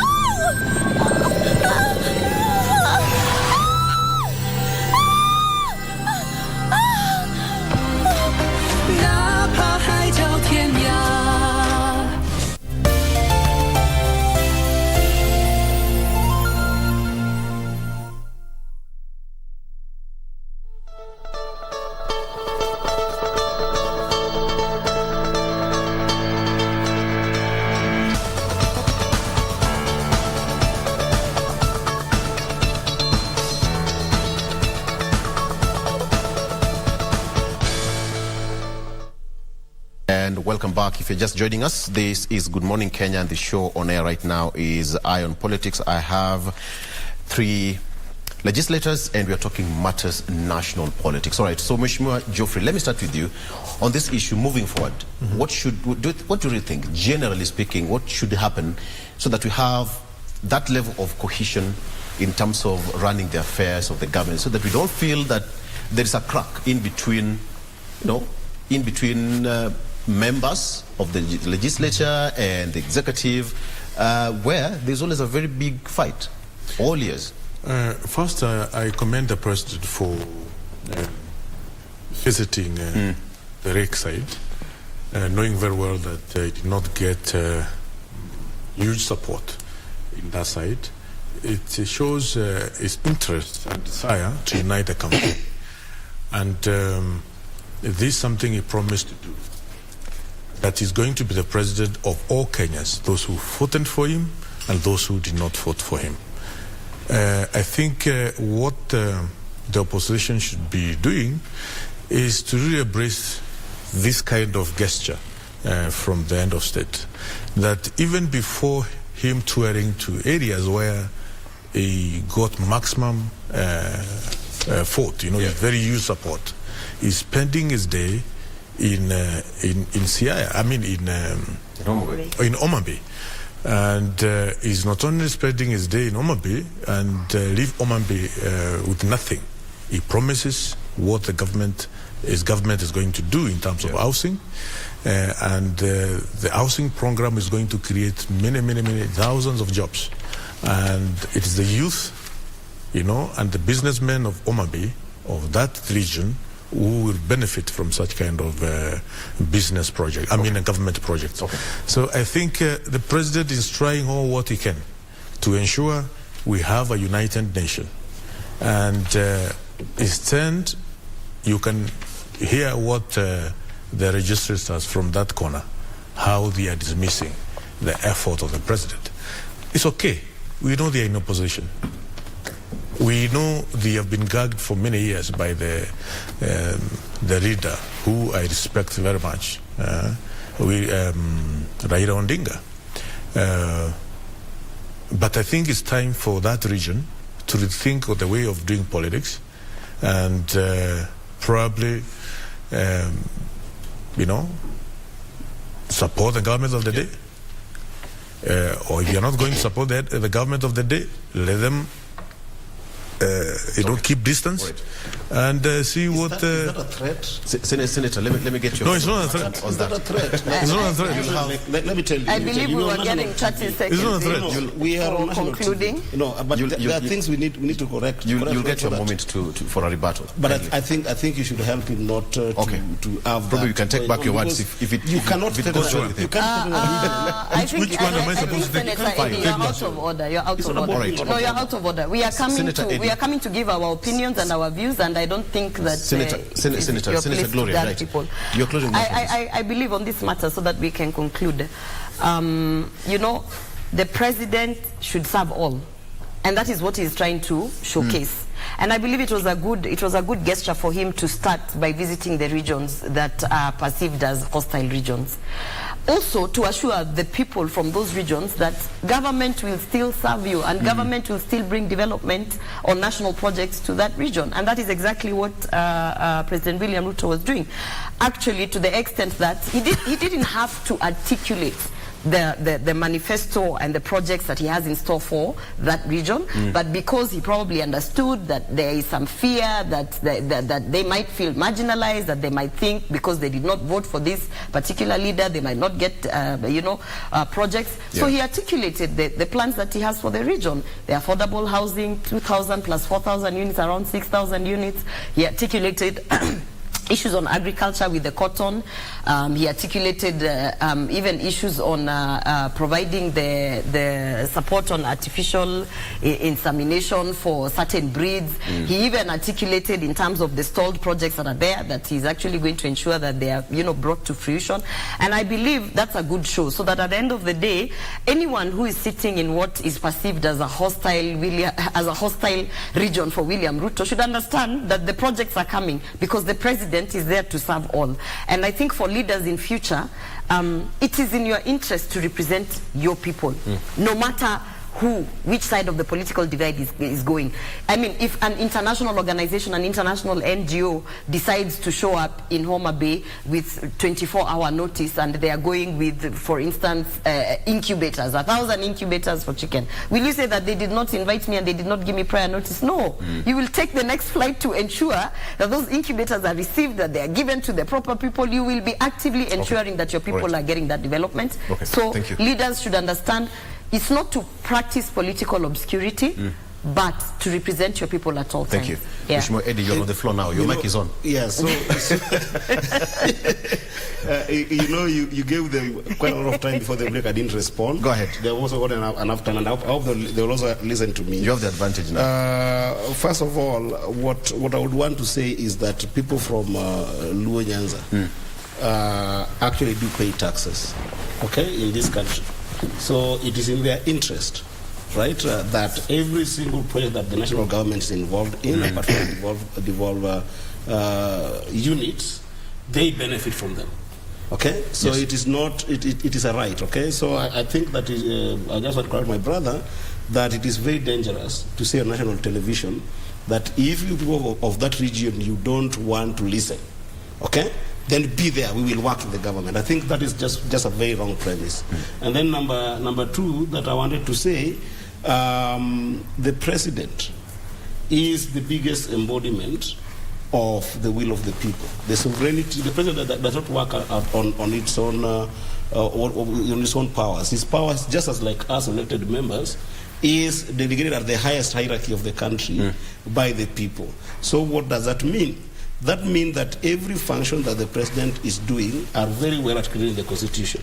We've talked about the function of unity, and I think that it is in the best interest of the president, and I hope some of his advisors and leaders who are surrounding him, like my fellow elected leaders here, to actually guide the country in a way that you can be able to unite the country. Yes. I want to give a very good example. If a president has gone to a region and has articulated a divergent kind of projects that he is interested in bringing to those regions, I think it's a good thing, and I'm not against that. The only problem is that these projects must be implemented or must be achieved with the help of other elected leaders in that region. You cannot say that you're going to work with non-elected leaders who are not given mandate by the people of that locality, right? Because if you say that somebody from Siaya was in Omobe, somebody from Kisumu was in Omobe, to oversee the promises of developmental projects given by the president, that is just not right. So I think there's a reflection that you might require the elected leaders from Omobe and from Nyanza in particular to do. But I also think that in the same measure, there is a reflection that the executive must also do, and the people around them, that indeed there is something that is happening here that we also take responsibility as the executive. You know, you should tell yourself that I take responsibility for actually not reaching out enough in as much as we want the others also to reach out. Because it is just wrong that you go to a region, articulate projects without the leaders who are there articulating what are the priorities and what are the sequencing of those development projects. That's all I'm saying. All right. Yeah. Thank you so much. I think let's now go to the next part of discussion here. The president is set to nominate 49 principal secretaries and 22 chief administrative secretaries. So far, what we've seen is the nomination of the cabinet secretary positions was largely political, from the political class. So what we should expect, because with 49, principal secretaries and 22 CASs, that's a big number still left out. So what should happen here? Should we go for the technocrats or politicians in this role? Let me start with you, Mheshimiwa Geoffrey. Thank you for that. One, politicians are also technocrats. Who said that when you become a politician, your professional background disappears completely because you have been elected by the people? We are professionals, very well trained, in very good schools, in very good universities. So if there are some politicians or who have played a key role in politics in the past, they have all the right to be nominated by the president in the cabinet as well as permanent secretaries. And there is notion that the government of the past government did not have politicians in the cabinet. There were very many politicians there. So I think the issue of politicians getting a cabinet nominee and permanent secretaries nominee to me is neither here nor there, because these people are professionals. They are technocrats. The fact that you have never expressed interest to run for a political office, and another one has expressed interest to run for a political office, does not, give you the tag of he's a politician, he's a technocrat. All these people nominated by the president, those who are going to be nominated by the president in different capacities, I believe all of them, they are technocrats. And I would advise the president to actually nominate technocrats who have the touch of politics. As their background? Very well qualified people who have gone to school very well, but also who have touch of politics. Those who know what is happening at the grassroots. Because some of these guys you want to call technocrats, the middle class people, who live in Lavington, in Croatia, and these other areas, and they go to their villages after 6 months. People middle class. Sorry? You call those people middle class, okay. And they go to their villages, after a year or during specific holidays. They don't have the touch of what is happening on the grassroots of this country. Okay. All right. So I would advise the president to really even go more, do much, get those who have the touch. They are well trained, they are professionals, yes, they are technocrats, but at the same time, they are people, if you ask them what is happening in their villages or in different corners of this country, they understand the bottom of the pyramid down there. Okay. Remember, we are serving a government which believes in bottom up. Okay. Mheshimiwa Gloria, there must be a lot of pressure for the president now as he, forms his government. And with 49 and 22 CSs, I would imagine the kind of weight and expectation, because at the end of the day, Kenyans are waiting to see how he's going to form the bigger part of his government to run the affairs of UDA and, Kenya Kwanza in general. What do you think? I think, first of all, it's not right to say that should we pick politicians or technocrats? Because first of all, a politician... Or should it be a blend of... The thing is, first, the definition of a politician is a person who's active in party politics or who is seeking to be elected, to get an office, in an elective office. But that person is not... when you're active in party politics, it doesn't mean that you are not an industry player in a different industry. It doesn't mean that you have no skills and competencies in other industries. So a politician simply means a person who's seeking an elective office or who is holding an elective office. But outside of that, that means, for instance, you just started the show by saying, I came back from Denmark and I left a very lucrative job to join politics. Yeah. So it doesn't mean that once I'm in politics, now I've stopped being a project manager, a critical facility manager, an IT expert. It doesn't mean that I've ceased. It just means that now I'm seeking an elective office. So it's a blend, because at the same time you need to get, when you talk about cabinet, you need to appoint people who understand the political vision. They have to understand the political vision and then be able to use their expertise and their capacity to now implement the technical part of it. So, you need a blend of the technocrat and the politician. So, for instance, there are so many managers out there. There are so many. For instance, I'm very keen on the ICT ministry and the youth ministry. So those are the two things that I was really waiting to see. Oh my goodness, how did they who is going to get that? Who's going to get my boss right now? I'm very keen on that. And I was very happy when we had Eli Dowalo as a nominee for the Minister of ICT, Information, Communication and Technology. Now, when you look at Eli Dowalo, would you say he's a technocrat or a politician? You see, you would not place him either place, because he is a politician. He has been active in the party politics. He's been active within those spaces of politics. And he's a very serious consultant. Eli Dowalo is a PhD holder, for instance, in he's a PhD holder. He has a master's in business administration. He has 2 degrees, and on top of that, he has actually actively been in professional spaces where he has given his technical expertise. Yeah. But at the same time, when we looked at the economic forums that were going around the region, particularly in Nyanza, I'm from Nyanza region, he is the same strategist who came together, brought the Nyanza leader together at that point, drafted the economic, the regional economic bloc that we are going to use to implement the Kenya Kwanza manifesto in Nyanza. So in itself, you can tell that he is a person who is both a politician and a technocrat. Yes. And then now when you look at the background that he has in terms of leading the Ministry of ICT, he's squarely, in fact, the recruitment was done. You would think that our President William Ruto actually was sitting and ensuring that we can't just put people who do not have, skills that will go to deliver in that ministry. Yes. So I would say it's difficult because there's expectations from technocrats who never participated in politics.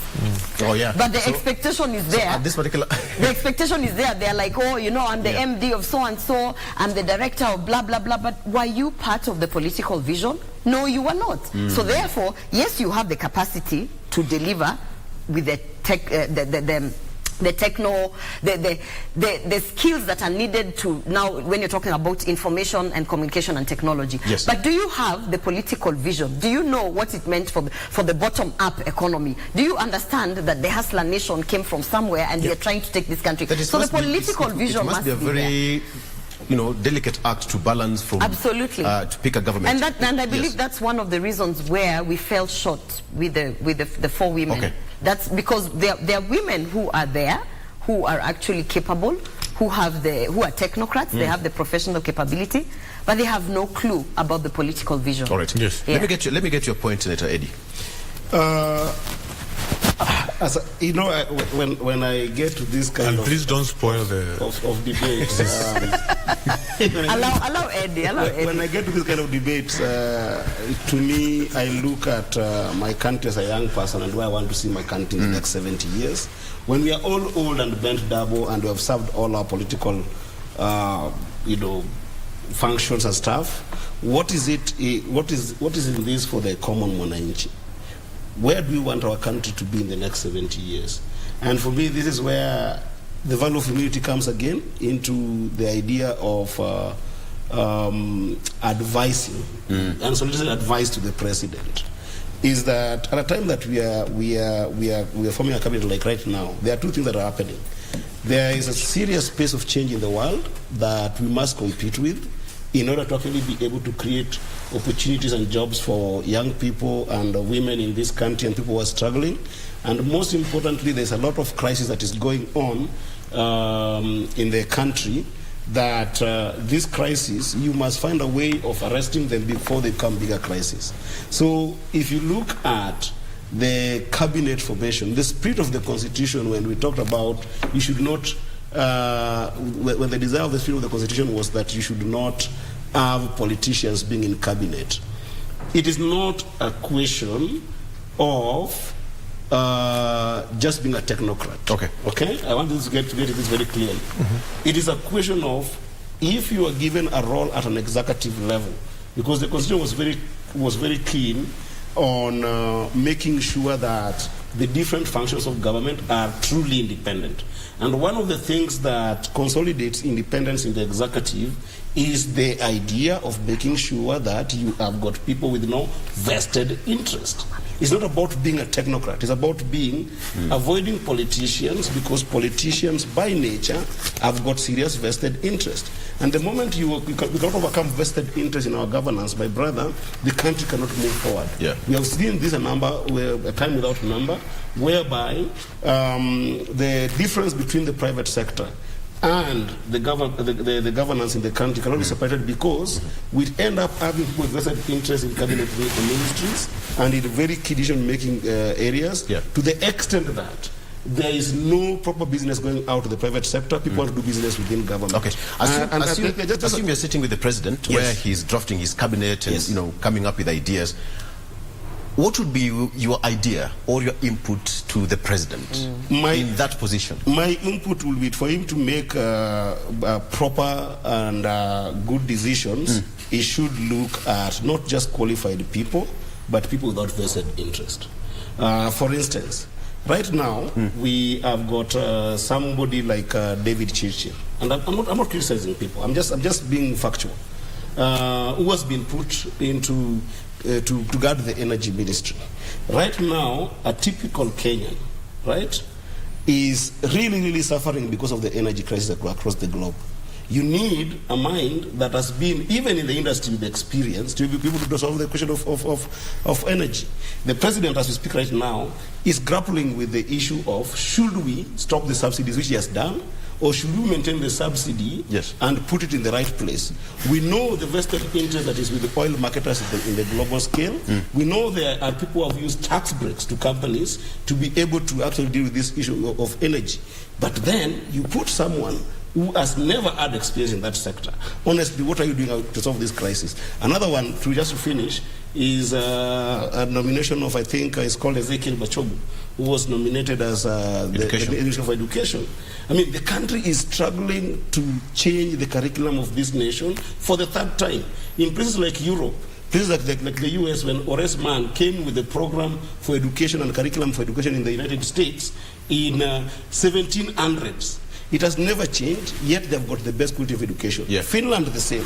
We have changed our curriculum 3 times, and even as we do it right now with CBC, we haven't gotten it right. Why can't you take somebody without vested interest? And I agree with you. Sometimes it doesn't mean that you have to be completely be a technocrat to be put there. But at least pick people who have got a serious history of dealing with these complex issues within the experience of their disciplines. And then you can move the country forward. I think Senator need to not misinform the Kenyans. The principal caretaker of this nation is the president. He has the big picture of where he needs to take this nation for another 5 years. He needs people to assist him in his cabinet. People who knows where he's coming from. People who knows clearly his vision for this nation. He can only appoint people he has worked with, people he knows their capabilities and capacity, and people he knows that they understand his vision. Yes.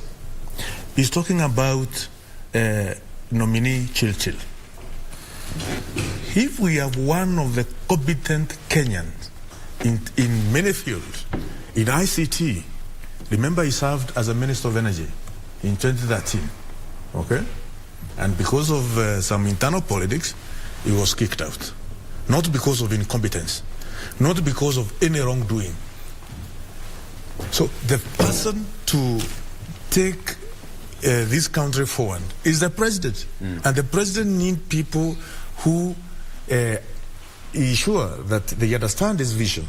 They understand where you want to take this nation. So it's about merit. For these people to help him. One of the things is these people must have walked with him the journey of politics. These people must have been with him in Mandera, in Mombasa, in Kilifi, in Siaya, in Kisii, in every corner of this country. We cannot say when you accompany the president during the campaign period and you help the president during the campaign period, then you call it vested interest. Right. That is a very wrong one to use. Can I chime in? You're trying to... So basically you're saying you reward people who worked with you. No, it's not rewarding. It's people who understand the vision of the president. Senator Eddie, when you say vested interest, what do you mean? When I say vested interest is, and this is not like something new.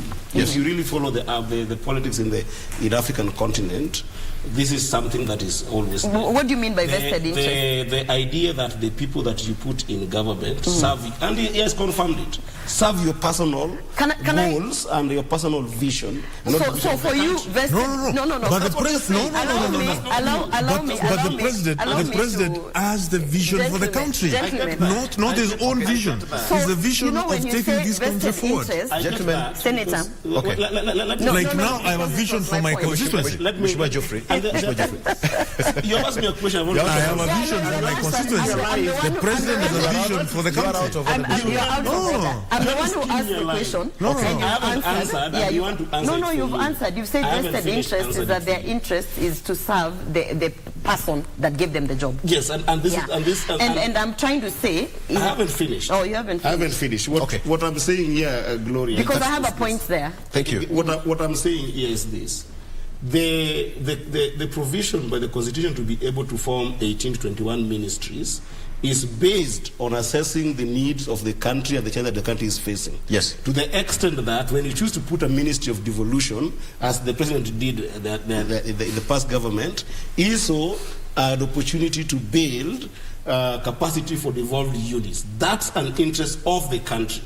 If you are choosing somebody who is going to... You are digressing. I'm not digressing. You don't choose somebody who's going to handle the needs of devolution. It has to be somebody with experiences that span up and above just serving your personal interest as a president. Right? And that's what he's saying, that... Not personal interest as the president. Personal vision of the president. Not personal interest as the president. No. Not personal interest as the president. First of all, for you to be able to deliver on a vision, you must have vested interest to deliver in that vision. If you bring a person who has complete political obscurity and does not understand what the president, who got elected by the electorate, promised, if you don't understand that, then how do you deliver on the vision?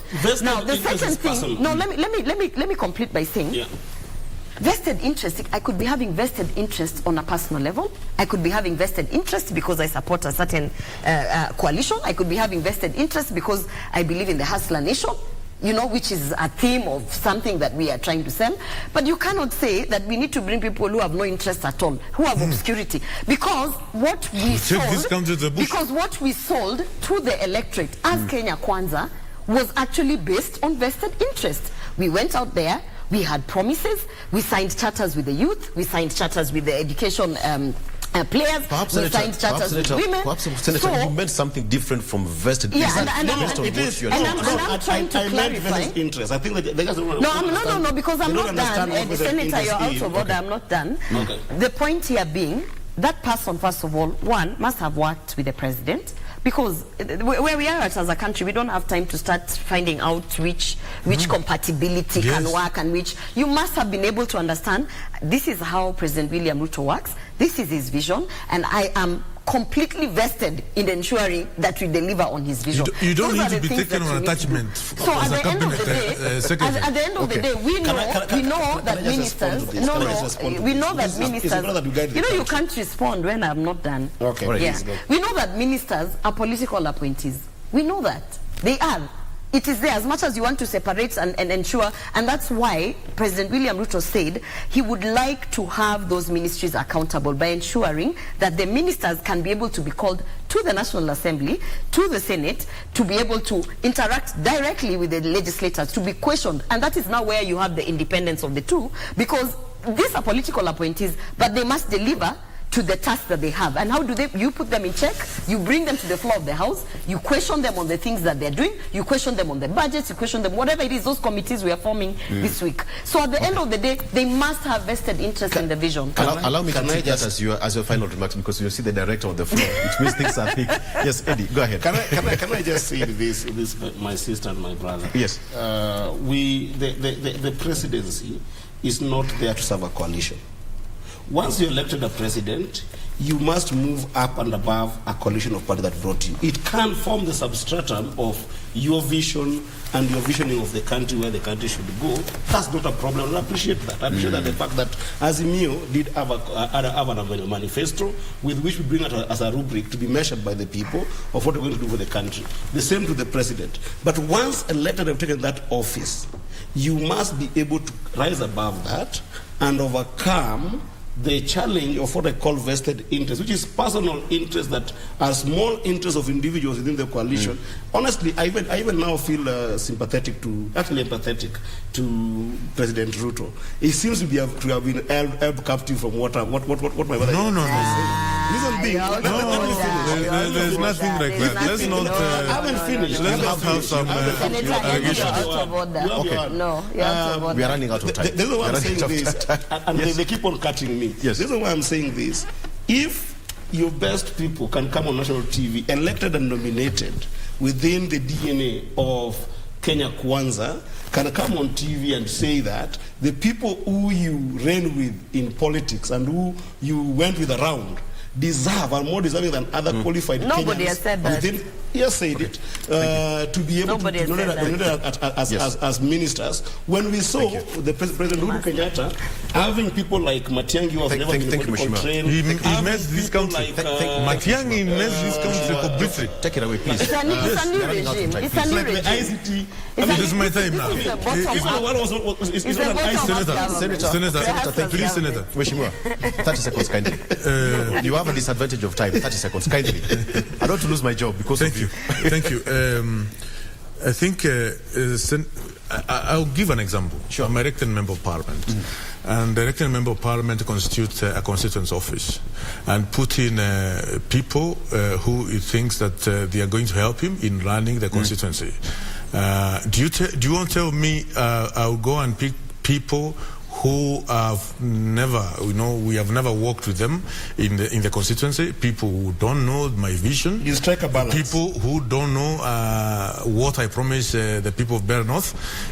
What Senator is trying to say is, completely out of, it doesn't really, probably because you as a senator, you're not having such an office, okay? So, we are supporting the president and his government, which is about to form, so that he can discharge his mandate to the people of Kenya. And so far, so good. So far, I can give him an A in terms of the nominees which he constituted. And I am sure, even when you listen to a speech in United Nations, Thank you. The president will continue making Kenyans. He'll deliver. All right. And he's going to deliver. Thank you. Absolutely. 100%. Lady. Thank you. We can continue this discussion. I know we have got a lot of time, 5 years to go. Please, come back to the show. We have got a lot to tell Kenyans. Thank you for having us. We'll always have to talk. Thank you so much, Mheshimiwa Geoffrey Ruku, MP Mbeere North constituency, Gloria Oroba, who is nominated Senator under UDA ticket, and Eddie Gisheru Okech, Senator Migori County. Allow me to say this. Please go out there and serve your people. That's the most important thing. You have the mandate. All right. Thank you so much. That's why we end it up. My name is Victor Lo. Have a good morning. Bye-bye.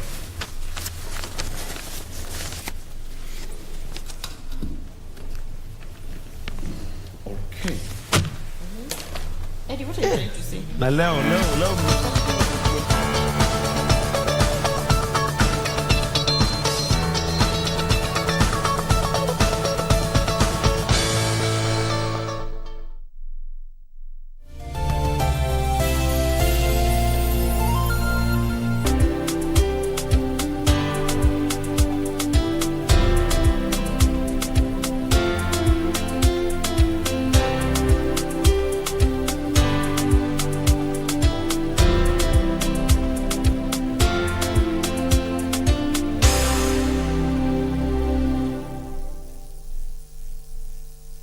Are you a holder of unclaimed financial assets? Take advantage of the Finance Act 2022 moratorium on penalties and interests. Surrender any unclaimed financial assets in your possession today. Unclaimed Financial Assets Authority. Receive, safeguard, reunite.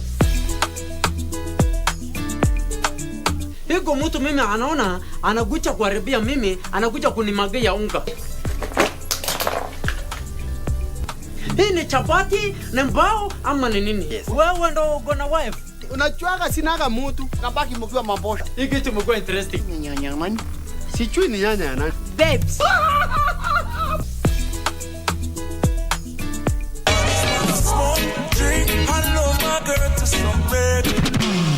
Wagwan Rasta. Kumbuka kila Monday ni Iris serving you nothing but the best in reggae music. maisha ni yangu, weshughulika na yako. And on Tuesday, it's all about Kenyan music, bringing you the best from the 2-5 flow. Brand new wheel, just hopped in. And of course, to all you hip-hop heads, we've got you covered each and every Wednesday. Not forgetting, we've got some R&B on the side. Let me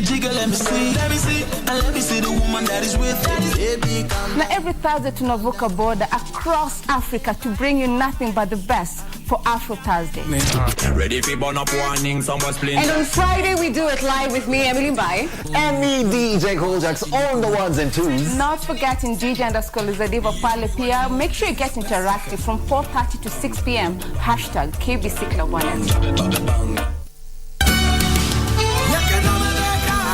Simple. What is it that you want Mika to tell you? Why don't you ask her? And if you tell me, then I will keep my promise to you. Stay away from my granddaughter, and I want you to get out of here. Oh, of course I wasn't planning to stay here at all. You were an imposter. You were a liar. You were a swindler. No! Osvaldo! I don't want us to break up, my love. You end up hurting people, just as always, but you will not get away with it this time. It's not like that, Valentina.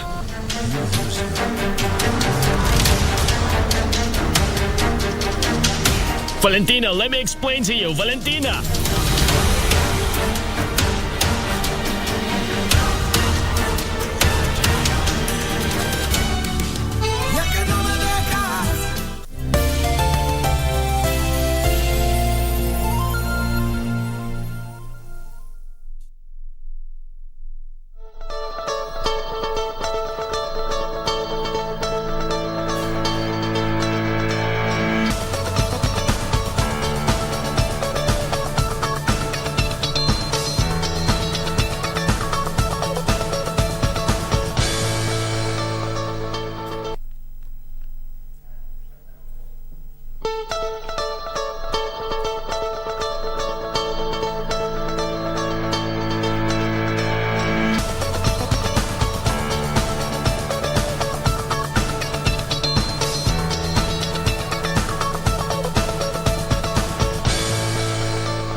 Yes, and we are back from that interesting yet heated discussion on politics.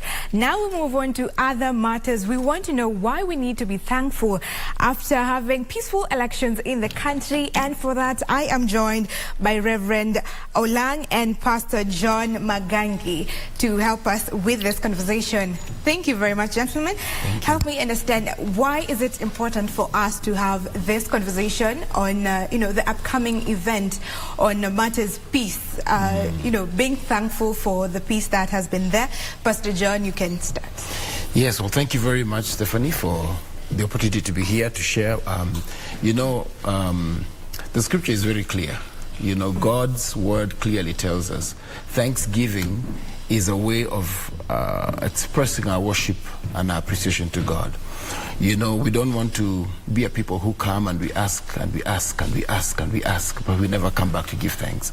And so I think for us, as you can see, just from the various conversations you can see going on across the nation, there's many people who are, right now you can tell there's just a whole group of people who, when they look back, they can see the hand of God.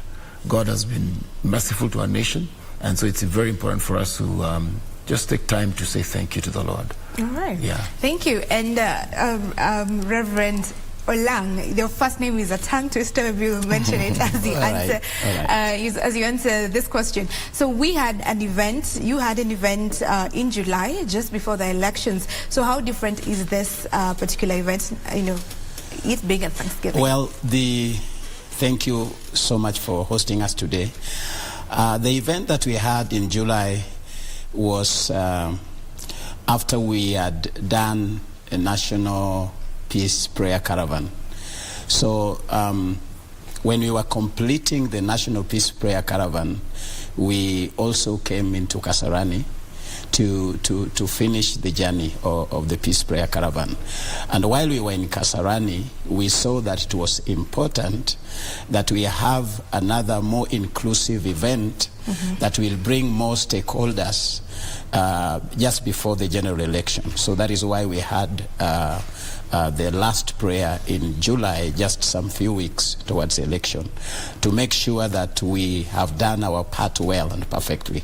So this one that is coming, just as my brother John has said, we made a vow, we made a commitment that if we pray after we have finished with the elections, whatever outcome that will come, we will give thanks to God. And we will be able to give thanks because of the peace that God has given us, and also the new incoming government.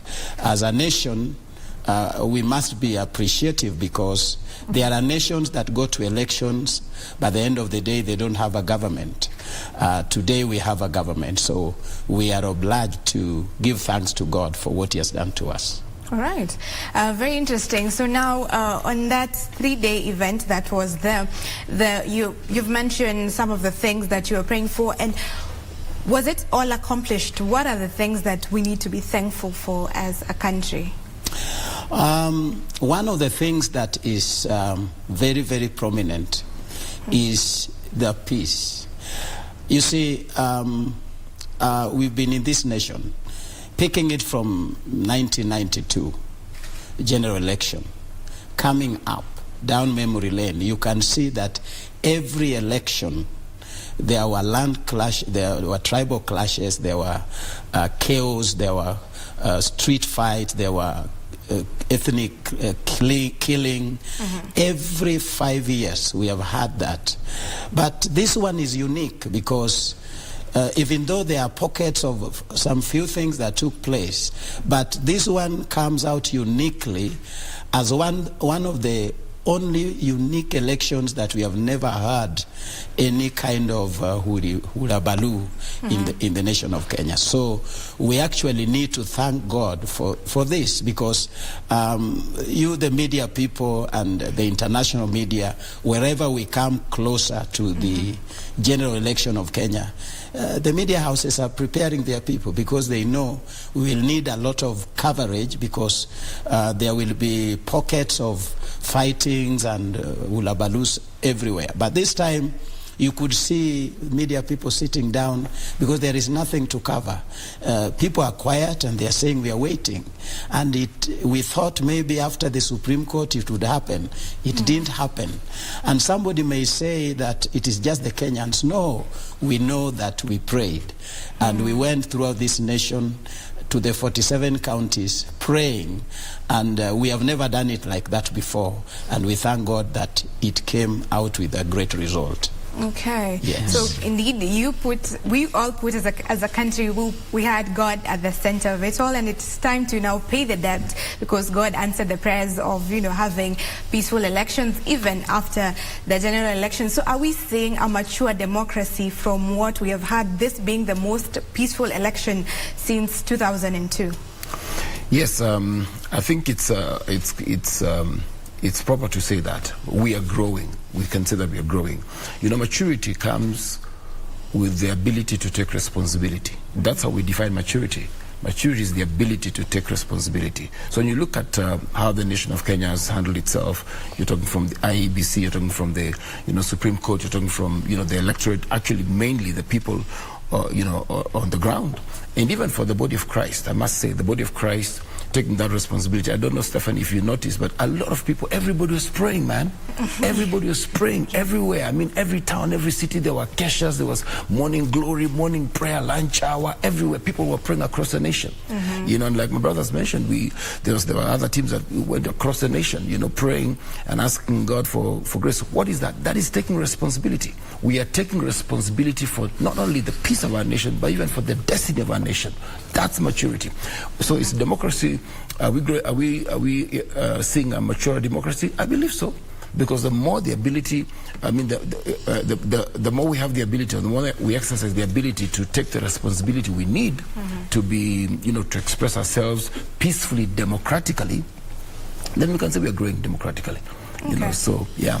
And what would you say is the importance of having godly leaders, as demonstrated by the president, who, on social media you could see even memes, just showing the president as a prayerful person. What is the importance of having prayerful leaders? The importance of what you're saying, in particular having an office bearer who fears God.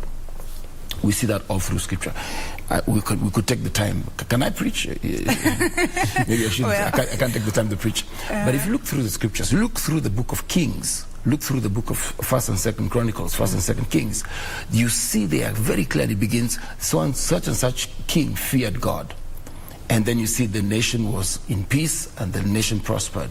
When you see a king that came to power who did not fear God, who upheld injustice or was idolatrous and all of that, then you saw that the nation always went back and retrogressed. So when you have an office bearer, and not just the president, but I would say across the nation, the governors, even the CSS who come into office, everybody is coming to a place of leadership. When they fear God, anybody that is sitting on a seat of authority to some degree, when they fear God and when they revere God and honor God and worship God sincerely, it releases a blessing over the nation. I mean, there's no question about it. Scripture bears that out. It releases a blessing upon the nation. And so even any office bearer, I mean, in fact, sometimes I even think, whoever has an office of responsibility but does not fear God does themselves a disservice, because they make their life more challenging, with all the issues that come and develop, when in fact, if they would walk in the fear of God, the grace, the mercy, and the peace of God will abound on their behalf. Okay, very interesting. And now, Reverend Olang again. So, what would you say you have done differently on this particular elections compared to the other years? And are you planning to continue with the structure in the next elections? Well, I won't say we've done something different, because we've been praying for the nation for a long time. And I would say that this was just a build-up from the previous, because in 2017, we also prayed for this nation. And even the kind of peace that we witnessed during that time, although there were a few things that happened, was also as a result of prayer, because in 2017, we went also around the nation. We had a caravan to 30 counties, and we sent different groups to the remaining 17. So if I would talk about a difference, is that this time it was more intensive, because we drove to 43 counties within 3 weeks, and flew to the remaining 4 counties to complete the 47. And it was more intensive because in every county we went, we had a service of 3 hours. Some we were doing at night, some we were doing in the morning, some we were doing at lunchtime. So it was so intensive. And that is what I can say. And then we also mobilized that those who were not with us in prayer were praying either in their churches or in prayer mountains, or just even those that are working, they were engaged, because we released brochures of prayer points, praying for the nation. And so everywhere we mobilized prayer. So I believe if we are to talk about a different thing, is that we were more organized this time, and we pushed it much more. But it is a build-up that we have been doing from 2014. We have been pushing this to take place, because it is from 2014 that we began the National Prayer Committee that we are talking about. Okay. Yes. So now you've said that this time it was more intense and more organized. Yes. And also, Pastor John, you've mentioned that the citizens were more intentional in prayer this time round. But there's a section of citizens maybe who felt like the church had taken sides. So what do you have to say about that? I think, first of all, let me say that even as the church, as believers, everybody has the freedom to choose whoever they would like as a leader. I mean, the church doesn't have to have necessarily a uniform position. So even within the church, people can feel free to elect leaders of their choice. However, I think, let me speak in particular for, our prayer team, the National Prayer Committee. For us, we were very intentional and very deliberate to say, we actually really, what we mind is God's choice. We want peace and we want God's choice. We did not take a side. We did not take a position and say we want this side or that side necessarily. We wanted peace and we wanted God's choice. Whoever that is, whatever that is, and not just at the presidency, by the way, even all the way across the governors. When you think about even the MCAs, by the way, they are more in touch with ordinary citizens than the other offices. So even at that level, those levels of leadership make a big difference. And so for us, what we are really praying for is, yes, we are asking for God for peace, but also we are asking God for the type of leaders He knows. There are leaders who have qualities that can serve the people better in all parties. So whichever party they belong to was not really important. Our core desire was, oh God, give us godly leaders. Because at the end of the day, that's who will serve the people, that's who will carry God's agenda forward. Let me just quickly mention a scripture here, Stephanie. And this is really speaks to why we're having this event coming up on October 6th to the 8th at the Kasarani Gymnasium. It says here in Psalm 69 verse 30, it says, I will praise the name of God with song and magnify Him with thanksgiving. I like that. Okay, I'll come back to that in just a minute. But verse 31 is also very powerful. It says, verse 69, Psalm 69, verse 31, it says, and it will please the Lord, me giving Him thanks will please the Lord better than an ox or a young bull with horns and hoofs. In other words, the sacrifice of thanksgiving pleases God better than some of these are sacrifices of bulls and goats. And this is an Old Testament person speaking. So in those days, they used to give sacrifices of bulls and goats and rams and all kinds of things, all the animal sacrifices they used to give. And the highest sacrifice in the Old Testament was a bull. That was actually a sacrifice that would be given for on behalf of the nation or on behalf of great leaders. And so God is saying, the scripture is telling us that when we give thanks, it pleases God even better than the highest sacrifice you could of an animal kind of thing. So, what we are desiring to do as a National Prayer Committee, and we're inviting everybody to come, everyone is welcome. What we are desiring to do is to bring something to God that pleases the heart of God. We have been blessed. God has given us a wonderful season. Here we are, rejoicing. We are in studio today, Stephanie. People are going around their regular everyday work. Our nation is going forward. People across the nations are talking about how God has been good to us. So we ought to thank God. We are obligated to thank God. Okay. Amazing. So now, still on that matter, on Thanksgiving. So what would you say to people who don't feel, like being thankful? Because we are told, again, in the Bible, because I'm also a student of the Bible and a believer, that you ought to be thankful regardless of the situation. I'm just paraphrasing. So there are people who felt like things did not go really their way, and even leaders who feel like they don't want to be in support of the current government. So what do you tell them as the event approaches, Reverend?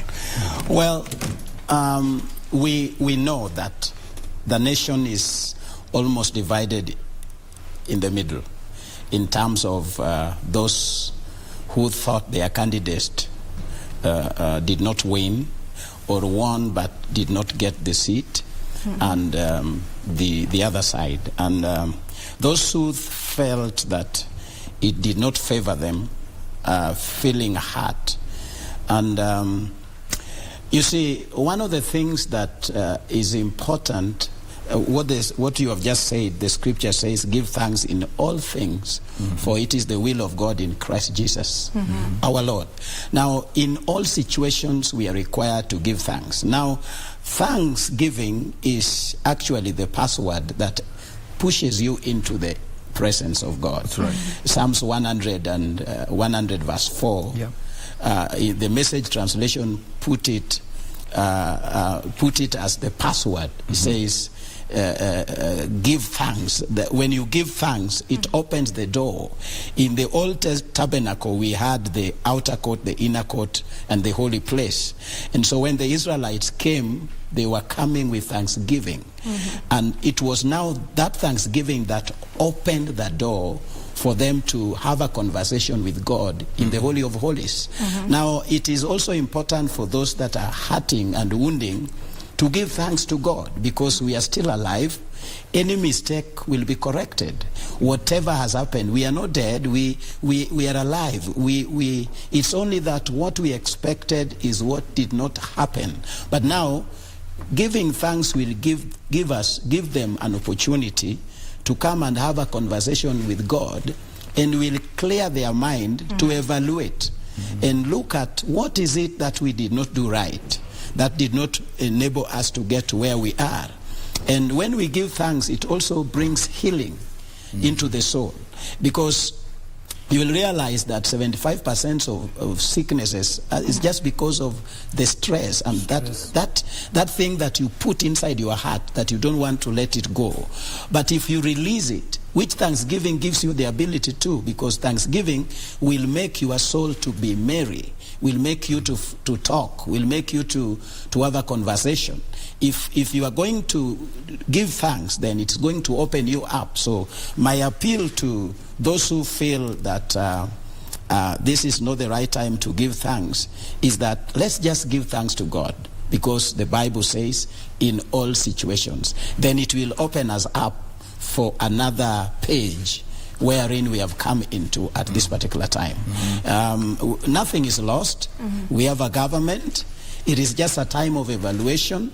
And those who are in opposition, it is your opportunity now to stand strong and begin to check the government in place and make sure, because a government without opposition is no government. They will do whatever they want. So it is important that that position where those who are perceived losers are is also important for the running of the today government. Okay. Yes. And Pastor John, talk about, to the person who feels like they're grateful, yes, but giving thanks or matters prayers only belongs to the clergy. You are mandated to pray for us, especially when you talk about praying for the country. I have so many troubles of my own, with the economic challenges. So why do they need to thank God for where the country is?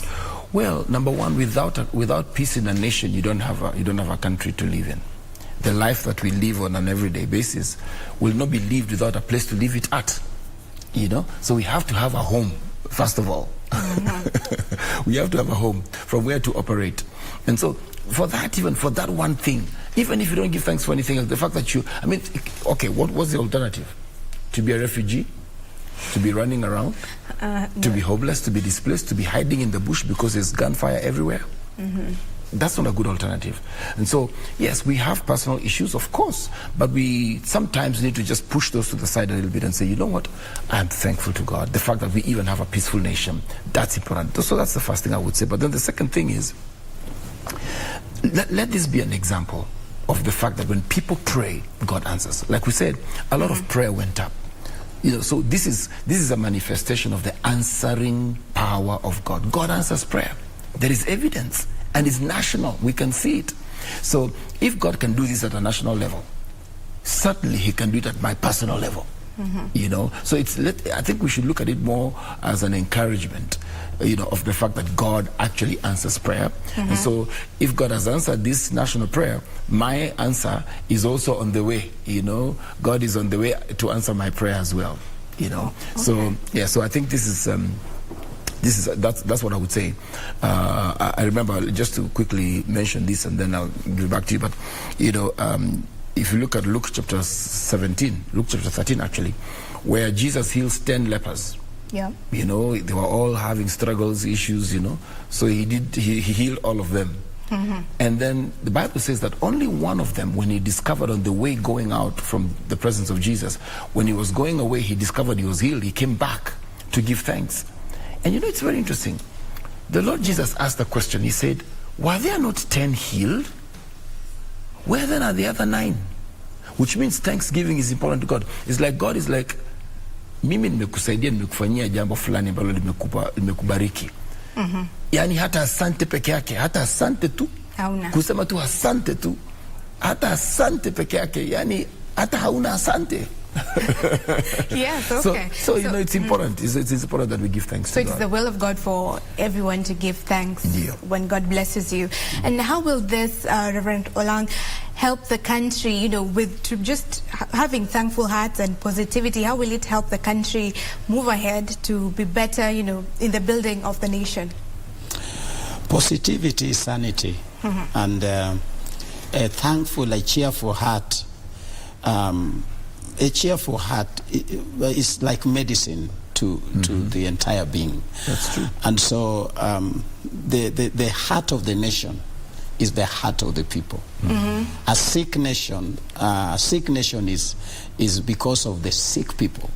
But if people will have a cheerful heart and be merry and move forward and be enthusiastic, looking forward with optimism, then it will be for our good. The nation will move forward, and we will be more constructive in our argument, in our articulation of issues, and we will also be in a position to look forward, to plan ahead, because we intellectually and spiritually and psychologically we will be sane, because the whole person, if the whole person is complete, then he is going to make the right judgment. Right. So that is what we are looking for the nation, so that we can come out of the election frenzy and look ahead and plan ahead, so that people who did not work it out well go back to the drawing board and do it look forward.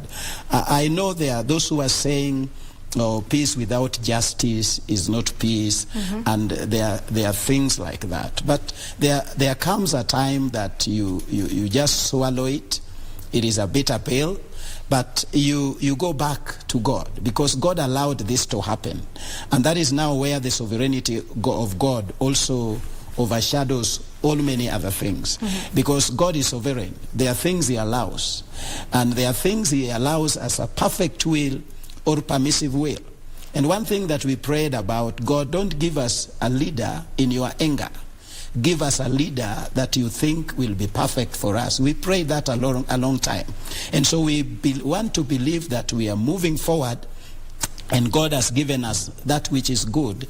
And so giving thanks will be bringing God back on board, that what we ask you, if it is actually what you have given us, then we trust that you are going to take us forward and complete our journey with you when you are superintending everything that we are doing. Okay, great. And maybe we can finish this conversation by Pastor John reminding us of the purpose of this event, the Thanksgiving event that is upcoming, and when it is, and maybe just also tell us, where do you think we're headed as a country, looking at where we are now, Kenya being 80% Christian nation and a praying nation? Thank you very much. I think one of the things that we must remember, and I know you'd probably identify with this, Stephanie, is the fact that what is birthed in prayer must be sustained in prayer. You know, so as the body of Christ, especially for the church, we cannot stop praying now. We must continue, because this baby that has been born through prayer has to be sustained and nurtured through prayer. So that's why we're beginning with a Thanksgiving session that is coming up this week on the 6th and on the 7th and on the 8th of this month of October. So we are starting on Thursday and then going to Friday and Saturday. We'll be at the Kasarani Gymnasium, you know, every day from 9 o'clock in the morning until 6 p.m. in the evening. We'll be inviting everybody from everywhere. Anybody from everywhere who wants to come and thank God wherever you may be. You may be in Kisumu, you know, you may be in Nakuru, you may be wherever you are. You're welcome to come, because we want to just say, God, thank you for giving us a peaceful election. So Stephanie will start with that, and then thereafter we'll go into other times of prayer. We will not stop praying, because besides the fact that we've gotten a peaceful election, the peaceful election is, and the peace in the nation is really be an environment that facilitates us to see the destiny that God has for us. At the end of the day, what God wants for Kenya You know the destiny of Kenya is the collection, or the collective destiny of all the individuals within our nation. We are so proud of people like you who are in the media space. Hey, let's serve God through the media. We have people in the education space. Let's serve God in the education space. We have people in other places, other spheres. Let's serve God there. So that then at the end of the day, all of us put together will have released the destiny that God put inside the people of Kenya. What has God? I marvel at that. I think about it and think, man, when you look at all the capacities, the talents, the abilities that God has put within the people of Kenya, imagine all of that talent coming out in all the various sectors. Kenya would be a beautiful nation. Amazing, and that's what we wanted to see at the end of the day. Okay. So I hope I've answered your question. Yes, you have. Thank you very much. Thank you too. That is Reverend Cleon Isaac and Olang and Pastor John Magangi, who are part of the National Prayer Committee, talking to us about their upcoming event that is to be held in Kasarani from the 6th till the 8th of October this week. Actually, you can purpose to join them. For now, we put a cap on this particular conversation, but Doreen Arange is coming up to talk on mental wellness. Don't go too far.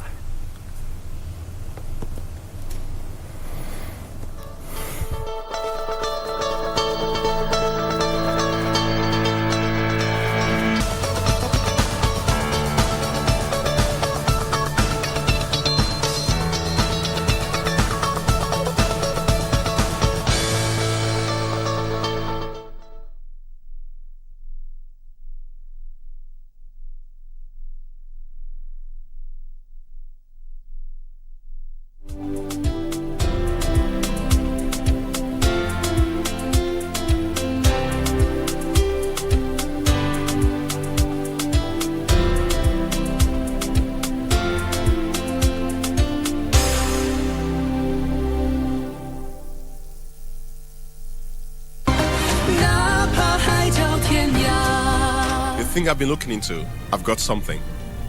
Tell me. Who put you under this spell? What spell? There's no spell.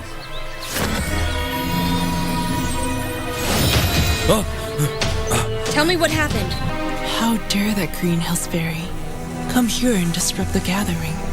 Completely inappropriate. Kali, what kind of game are you playing? All we have to do is kill Betsy over there. Then I'll be the only one in the world who looks like this. What are you doing? No! Go away! No!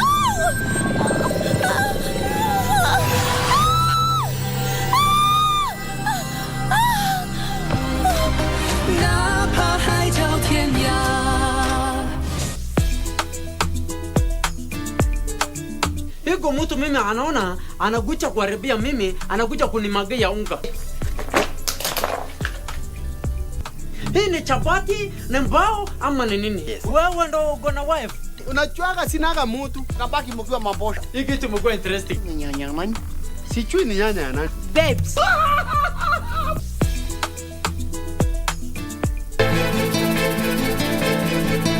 Sitaki kujua kuwa ni mtoto wa mtu wala ni mtoto wa jiwe.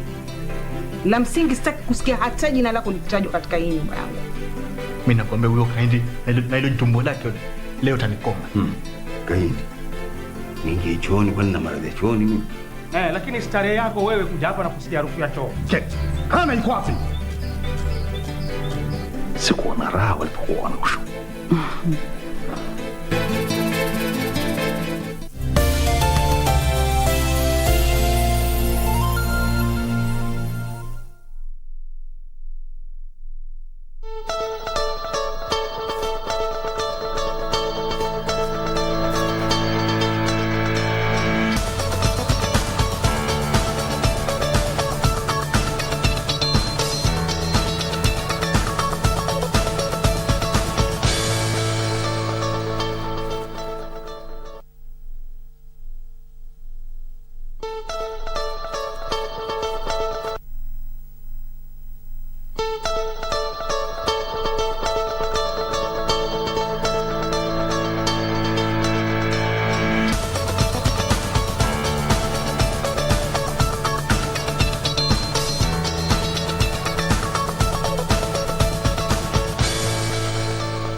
In 2017, WHO ranked Kenya 5th amongst African countries with high cases of depression, a matter that the former Cabinet Secretary of Health, Mutahi Kagwe, also weighed in on, talking about substance abuse as well as anxiety being leading causes of mental illness. This is what we're set to converse in the next around 30 minutes or so with my guest who's already on set. That is Nchebere Muriuki, who is a counseling psychologist. Karibu sana to the program. Asante. Let's just approach this discussion from understanding what mental health is in a nutshell, and also what constitutes mental illnesses. Okay, thank you, Doreen. Mental health is around several issues. And the three I mean, for example, mental health is about our emotional health, our psychological health, and our social well-being health. These three influence our cognition, our perception, our communication, and in total, our behavioral acts. Now, when we look at this composition, it means someone who has the above things that I've said: emotional wellness, psychological, social, their perception is okay, their communication is right, all these things then makes the individual to be able to realize their abilities in three areas. One, that they can be able to deal with day-to-day stresses of life. Two, they can be able to work productively and fruitful. And thirdly, they are able to contribute to the well-being of their society. Now, all this put together just shows how healthy are you, both mentally, physically, and how healthy are you within your social setup or social environment. If you lack any of this, you are completely unwell. So then we can agree this is something holistic. Absolutely. Doesn't touch one area. No, it doesn't. Okay. Yes. And illness is simply stated is anything that disrupts our mental state. Now, our mental state constitutes of neurons, neurotransmitters, hormones, and all these things that make us complete. Now, when these are disrupted, they end up interrupting how we feel, how we think, how we act, and how we communicate. All right. Now, when all these are not in order, then you are not healthy. For example, when you can't handle your stresses, you may be doing all other things well, but in our eyes, I may converse with you like 2-3 minutes and I can tell. It's just a matter of time before you can't act it, but you're not okay. I actually want us to talk about that, how you can tell, but as we move on with this conversation, perhaps we will navigate on that.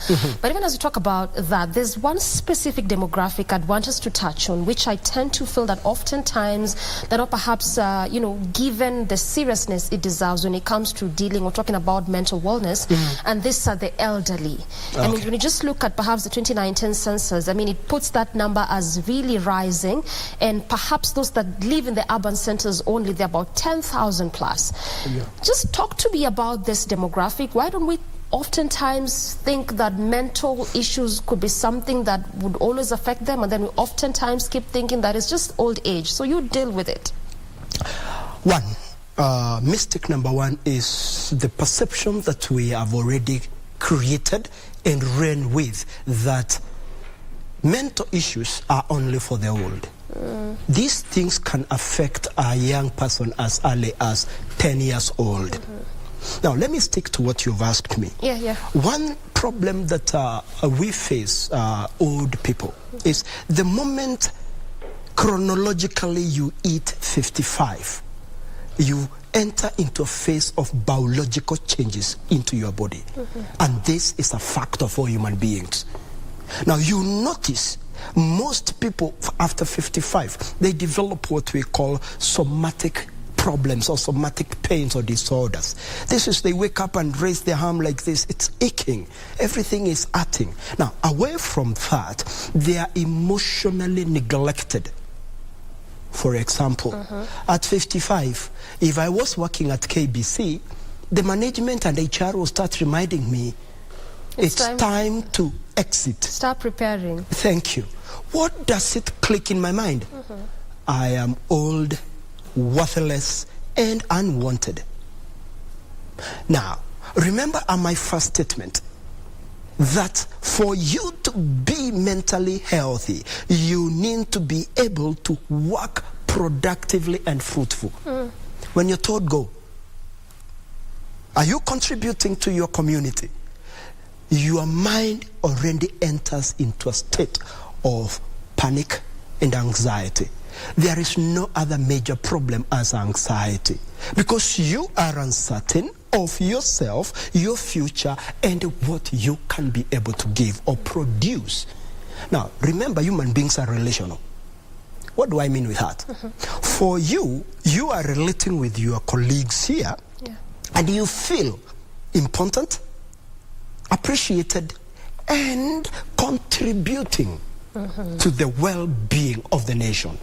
This comes to your family, your relatives. They call upon you for rambays. How does it make you feel? Great. I am of Feels value. like you're adding value. Yes, I am of value. And now at that point, children are running to towns and leaving the villages and the rural for the old.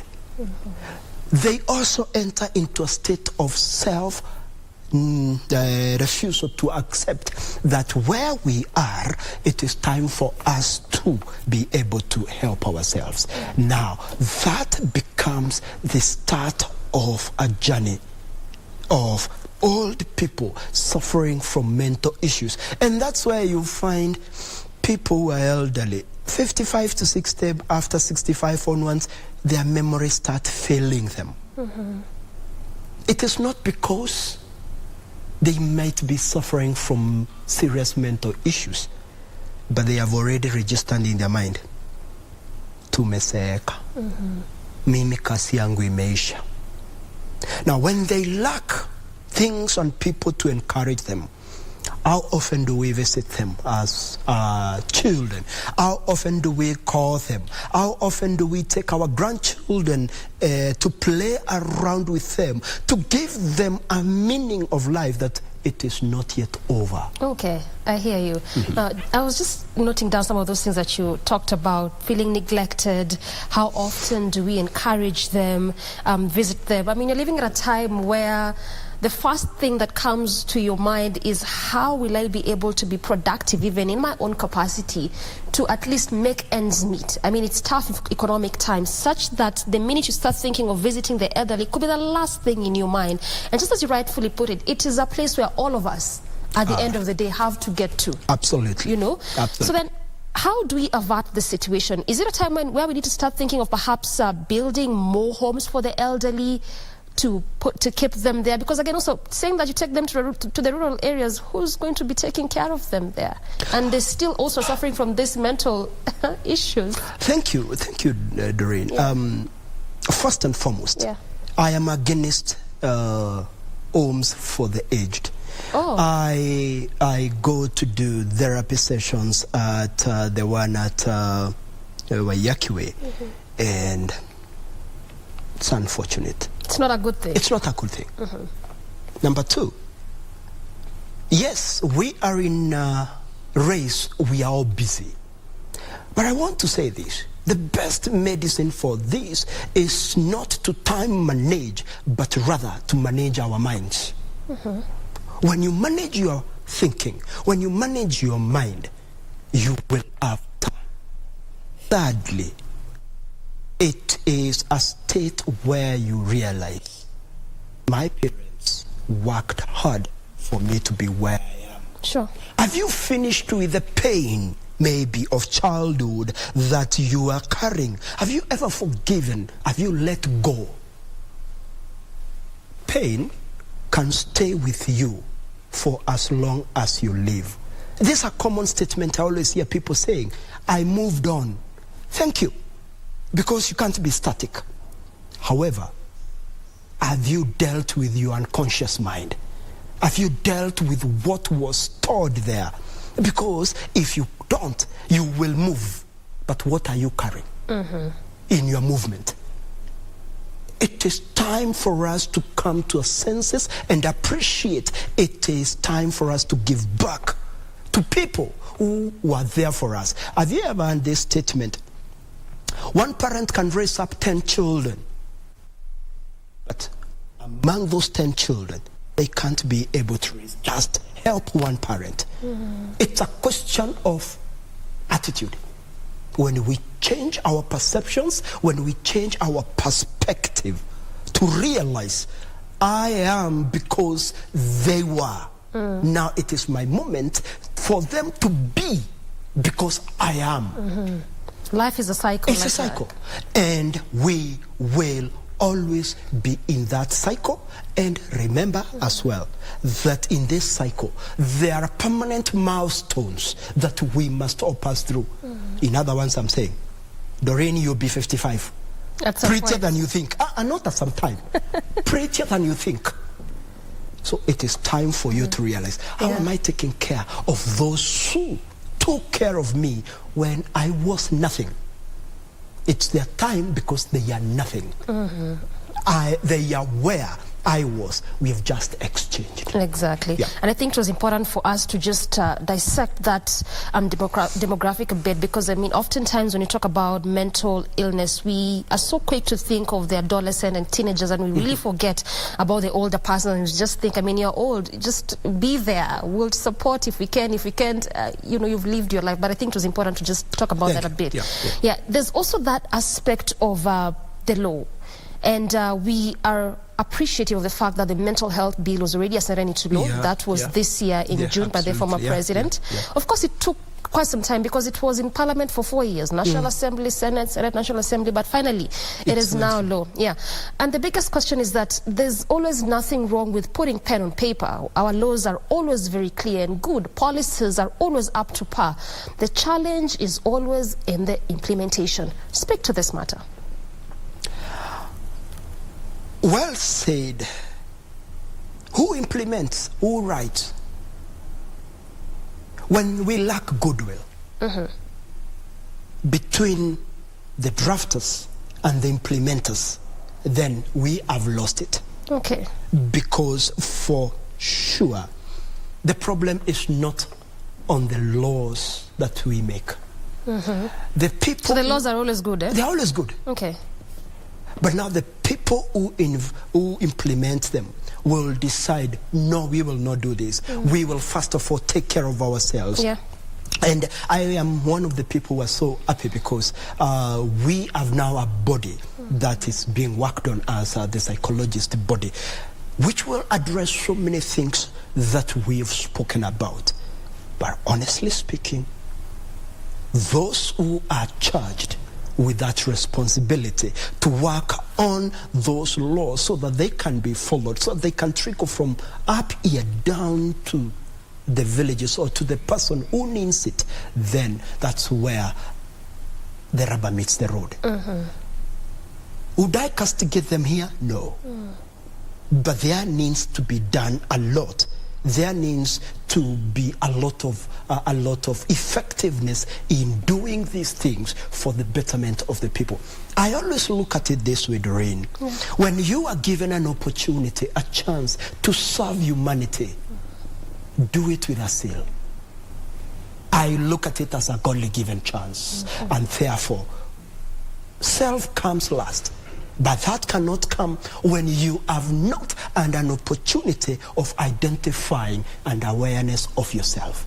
So that you know, I am here for our season, and in my season, what can I be counted for the good of my people? I like that. Here for a season, what would you be counted for in that season that you're in that particular capacity? But then again, as one who is in this practice, as a counseling psychologist, perhaps what strategies would you lay down for proper implementation? Because when you look at matters of mental wellness, there's still a lot of stigma surrounding, you know, the issues of mental illness. We still think that this is a condition of those coming from the West. If you're in Africa, I mean, just deal with it. So then, what strategies would you lay down for proper implementation? I will start with the government and the people in power. For example, I'll look at it this way. Education must be done not first to the people. It must be done to the leaders. Why do I say so? Leaders have the power to influence. That's quite interesting. So you're saying that education starts from the top? Yes. This is it, Doreen. Yeah. You will meet Doreen, who is a permanent secretary, suffering from serious stress. She has moved from huge stress, and now she is seriously on the distress line, which is bordering depression. But she's still pushing on because she has a problem of, I must do everything. She doesn't understand the role of delegation. Now, Doreen, the PS, should be taught, should be educated, and should be taken through therapy first and foremost, so that she can appreciate therapy. It's curative. It is better to prevent than to cure. We belong, the psychological group, we belong to the class that cures through prevention. Because it is extremely expensive, painful, and it eventually destroys when we wait to the last minute. So we need to train, we need to teach, we need to empower the leaders. I was saying, leaders have the capability and ability to influence those whom they lead. Why? Because even in the olden times of the Bible, the land always looked up to the leader. It has never been the other way around. So for implementation to be effective, it is not the reverse action, whereby we go to the masses. No, we start from the highest office. I presume from our president.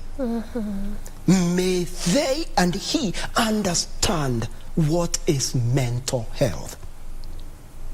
We will reduce a lot of burden in our hospitals. I'll tell you confidently, when they understand now, the clarion call will have meaning. Why? Because the leader has influence to the led. When we see our president saying, it's time for us to take care of us.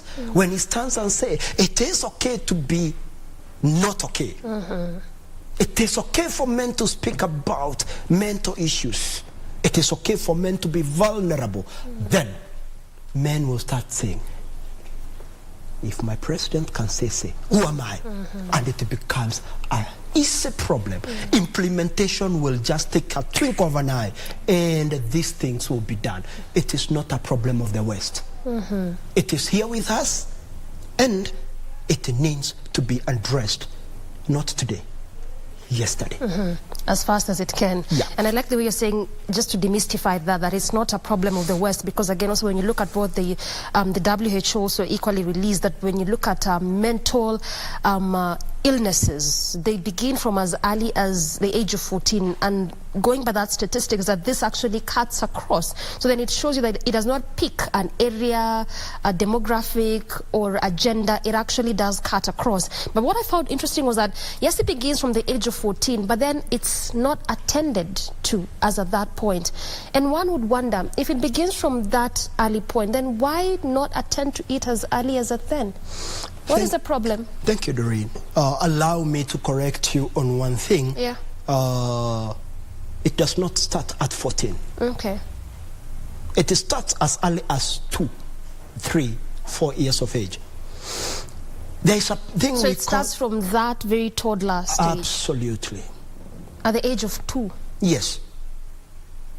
When we say 14, we are simply trying to say that a human being does not have a brain and all these other things until they hit 14. Okay. First of all, it starts from attachment. What kind of attachment do I have?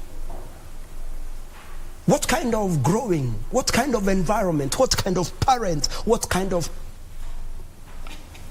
care did I receive from my caregivers? If they were not available, I developed, for example, anxious attachment. At this point, you're not realizing. It is not a question of realizing. I am already recording that for me to live as a child, I must feed for myself. I must be anxious. For example, you notice these children, when mommy walks away, they cry aloud. They want to be here. They are simply saying, I am insecure. You don't have to shout to the child. You don't have to ignore. You need to help the child to develop the art, the comfort of mommy has just gone. She will come back. Now, when this child grows, she or he will develop anxiety as a way of attachment. When this person starts to relate, and then you tell me, Doreen, I was late in matatu, ninakuhesabia, lakini hiyo matatu masaa manne mulikuwa wapi? Because it has followed me. I say here, things that happened to us in our childhood don't leave us if they are not addressed to. Currently, as a counseling psychologist, the number of children I see on Saturdays is alarming me. Seriously so. 5, 6, 7 teenage Saturdays, I am completely booked. It's becoming impossible to see the older people because problems are ranging from bedwetting, going to anxiety, going to not being able to deal with issues of relationship among the children themselves. True and say, all these stem from home. The question is, what kind of environment, what kind of parenthood am I? What am I giving to my children? When I deal with that, then we will have a better teenage group. We will also have an older generation that has less and less mental health issues. Well said. And I mean, there's really quite a lot that we could have conversed, but we are really pressed for time and we have to conclude at this point. But again, just shows that mental illnesses, mental wellness can never end. The conversation continues, because you really brought up a very interesting point that I would have loved us to pick it up, that the age that you deal with, 5, 6, 7, look at those ages. And most of the time, do you know what we think? And I get infuriated seriously when I hear parents saying and telling, oh, teenager wewe, tutaumaliza. The teenager is just responding to what they have grown in. It is time for parents to realize that gone are the days that we believed children are born with a tabula rasa kind of mentality. This is a human being. All what is happening is that the brain is developing stage-wise, what we call milestones. They are recording. And what they sip. The greatest way of learning for children is through modeling and observation. As we wind up, I'll tell you this. If in the morning you woke up and applied the lipstick, and your daughter saw what you were doing, and accidentally, as you were living in a rush, you forgot your lip things there, you will find her having decorated your house, even with herself. Because the greatest lessons we have in life are those that we observe. And those that are modeled to us. So what children and teenagers are just showing us are what kind of families they come from, what kind of distress they are carrying, and what kind of trauma is already instilled into them. They are just manifesting their issues. Thank you. We have to wrap it up, but I mean, it's a good place to end it. Like I said, still it's an issue that needs to continue to be conversed over and over.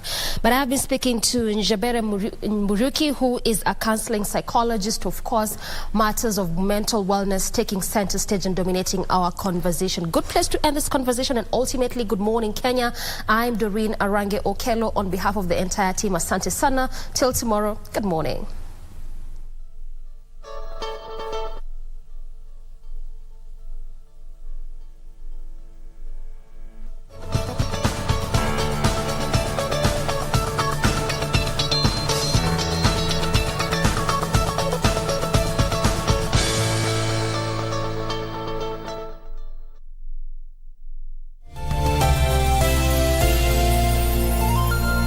If you are a holder of any unclaimed financial assets, surrender all unclaimed financial assets in your possession to the Unclaimed Financial Assets Authority, UFAA, today without having to pay interest or penalties. Take advantage of the Finance Act 2022 moratorium on penalties and interests.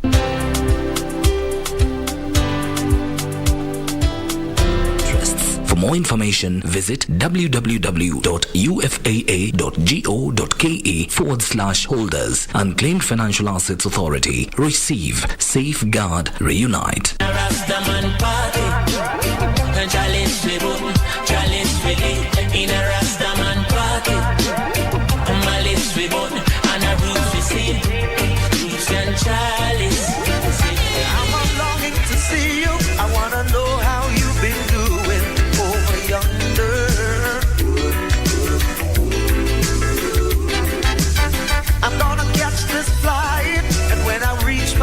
Road is long, but yes I do. Got to reach the end. I can't stop the race. I've got. Hiko mtu mimi anaona anakuja kuharibia mimi, anakuja kunimagia unga. Hii ni chapati, ni mbao ama ni nini? Wewe ndo uko na wife. Unachuaga sinaga mutu kabaki mkiwa mabosha. Hiki kitu mko interesting. Ni nyanya man. Sijui ni nyanya ya nani. Babes.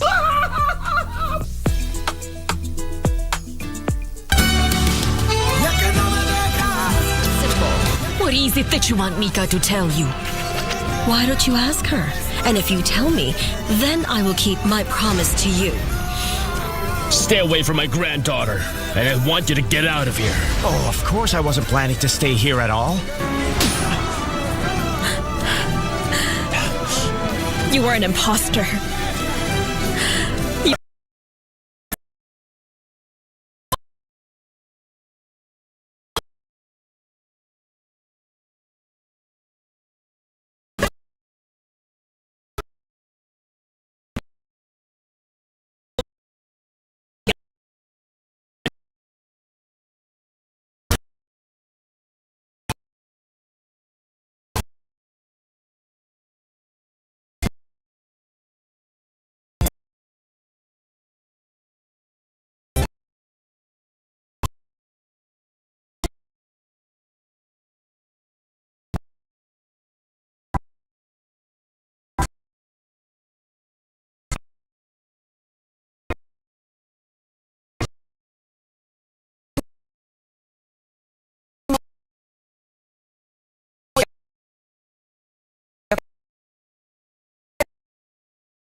Mradi wa ujenzi wa bomba la mafuta kisha njia mbadala za kupambanua wigo wa uzalishaji wa nishati nchini Nigeria. Moja kwa moja kutoka Nairobi, Kenya.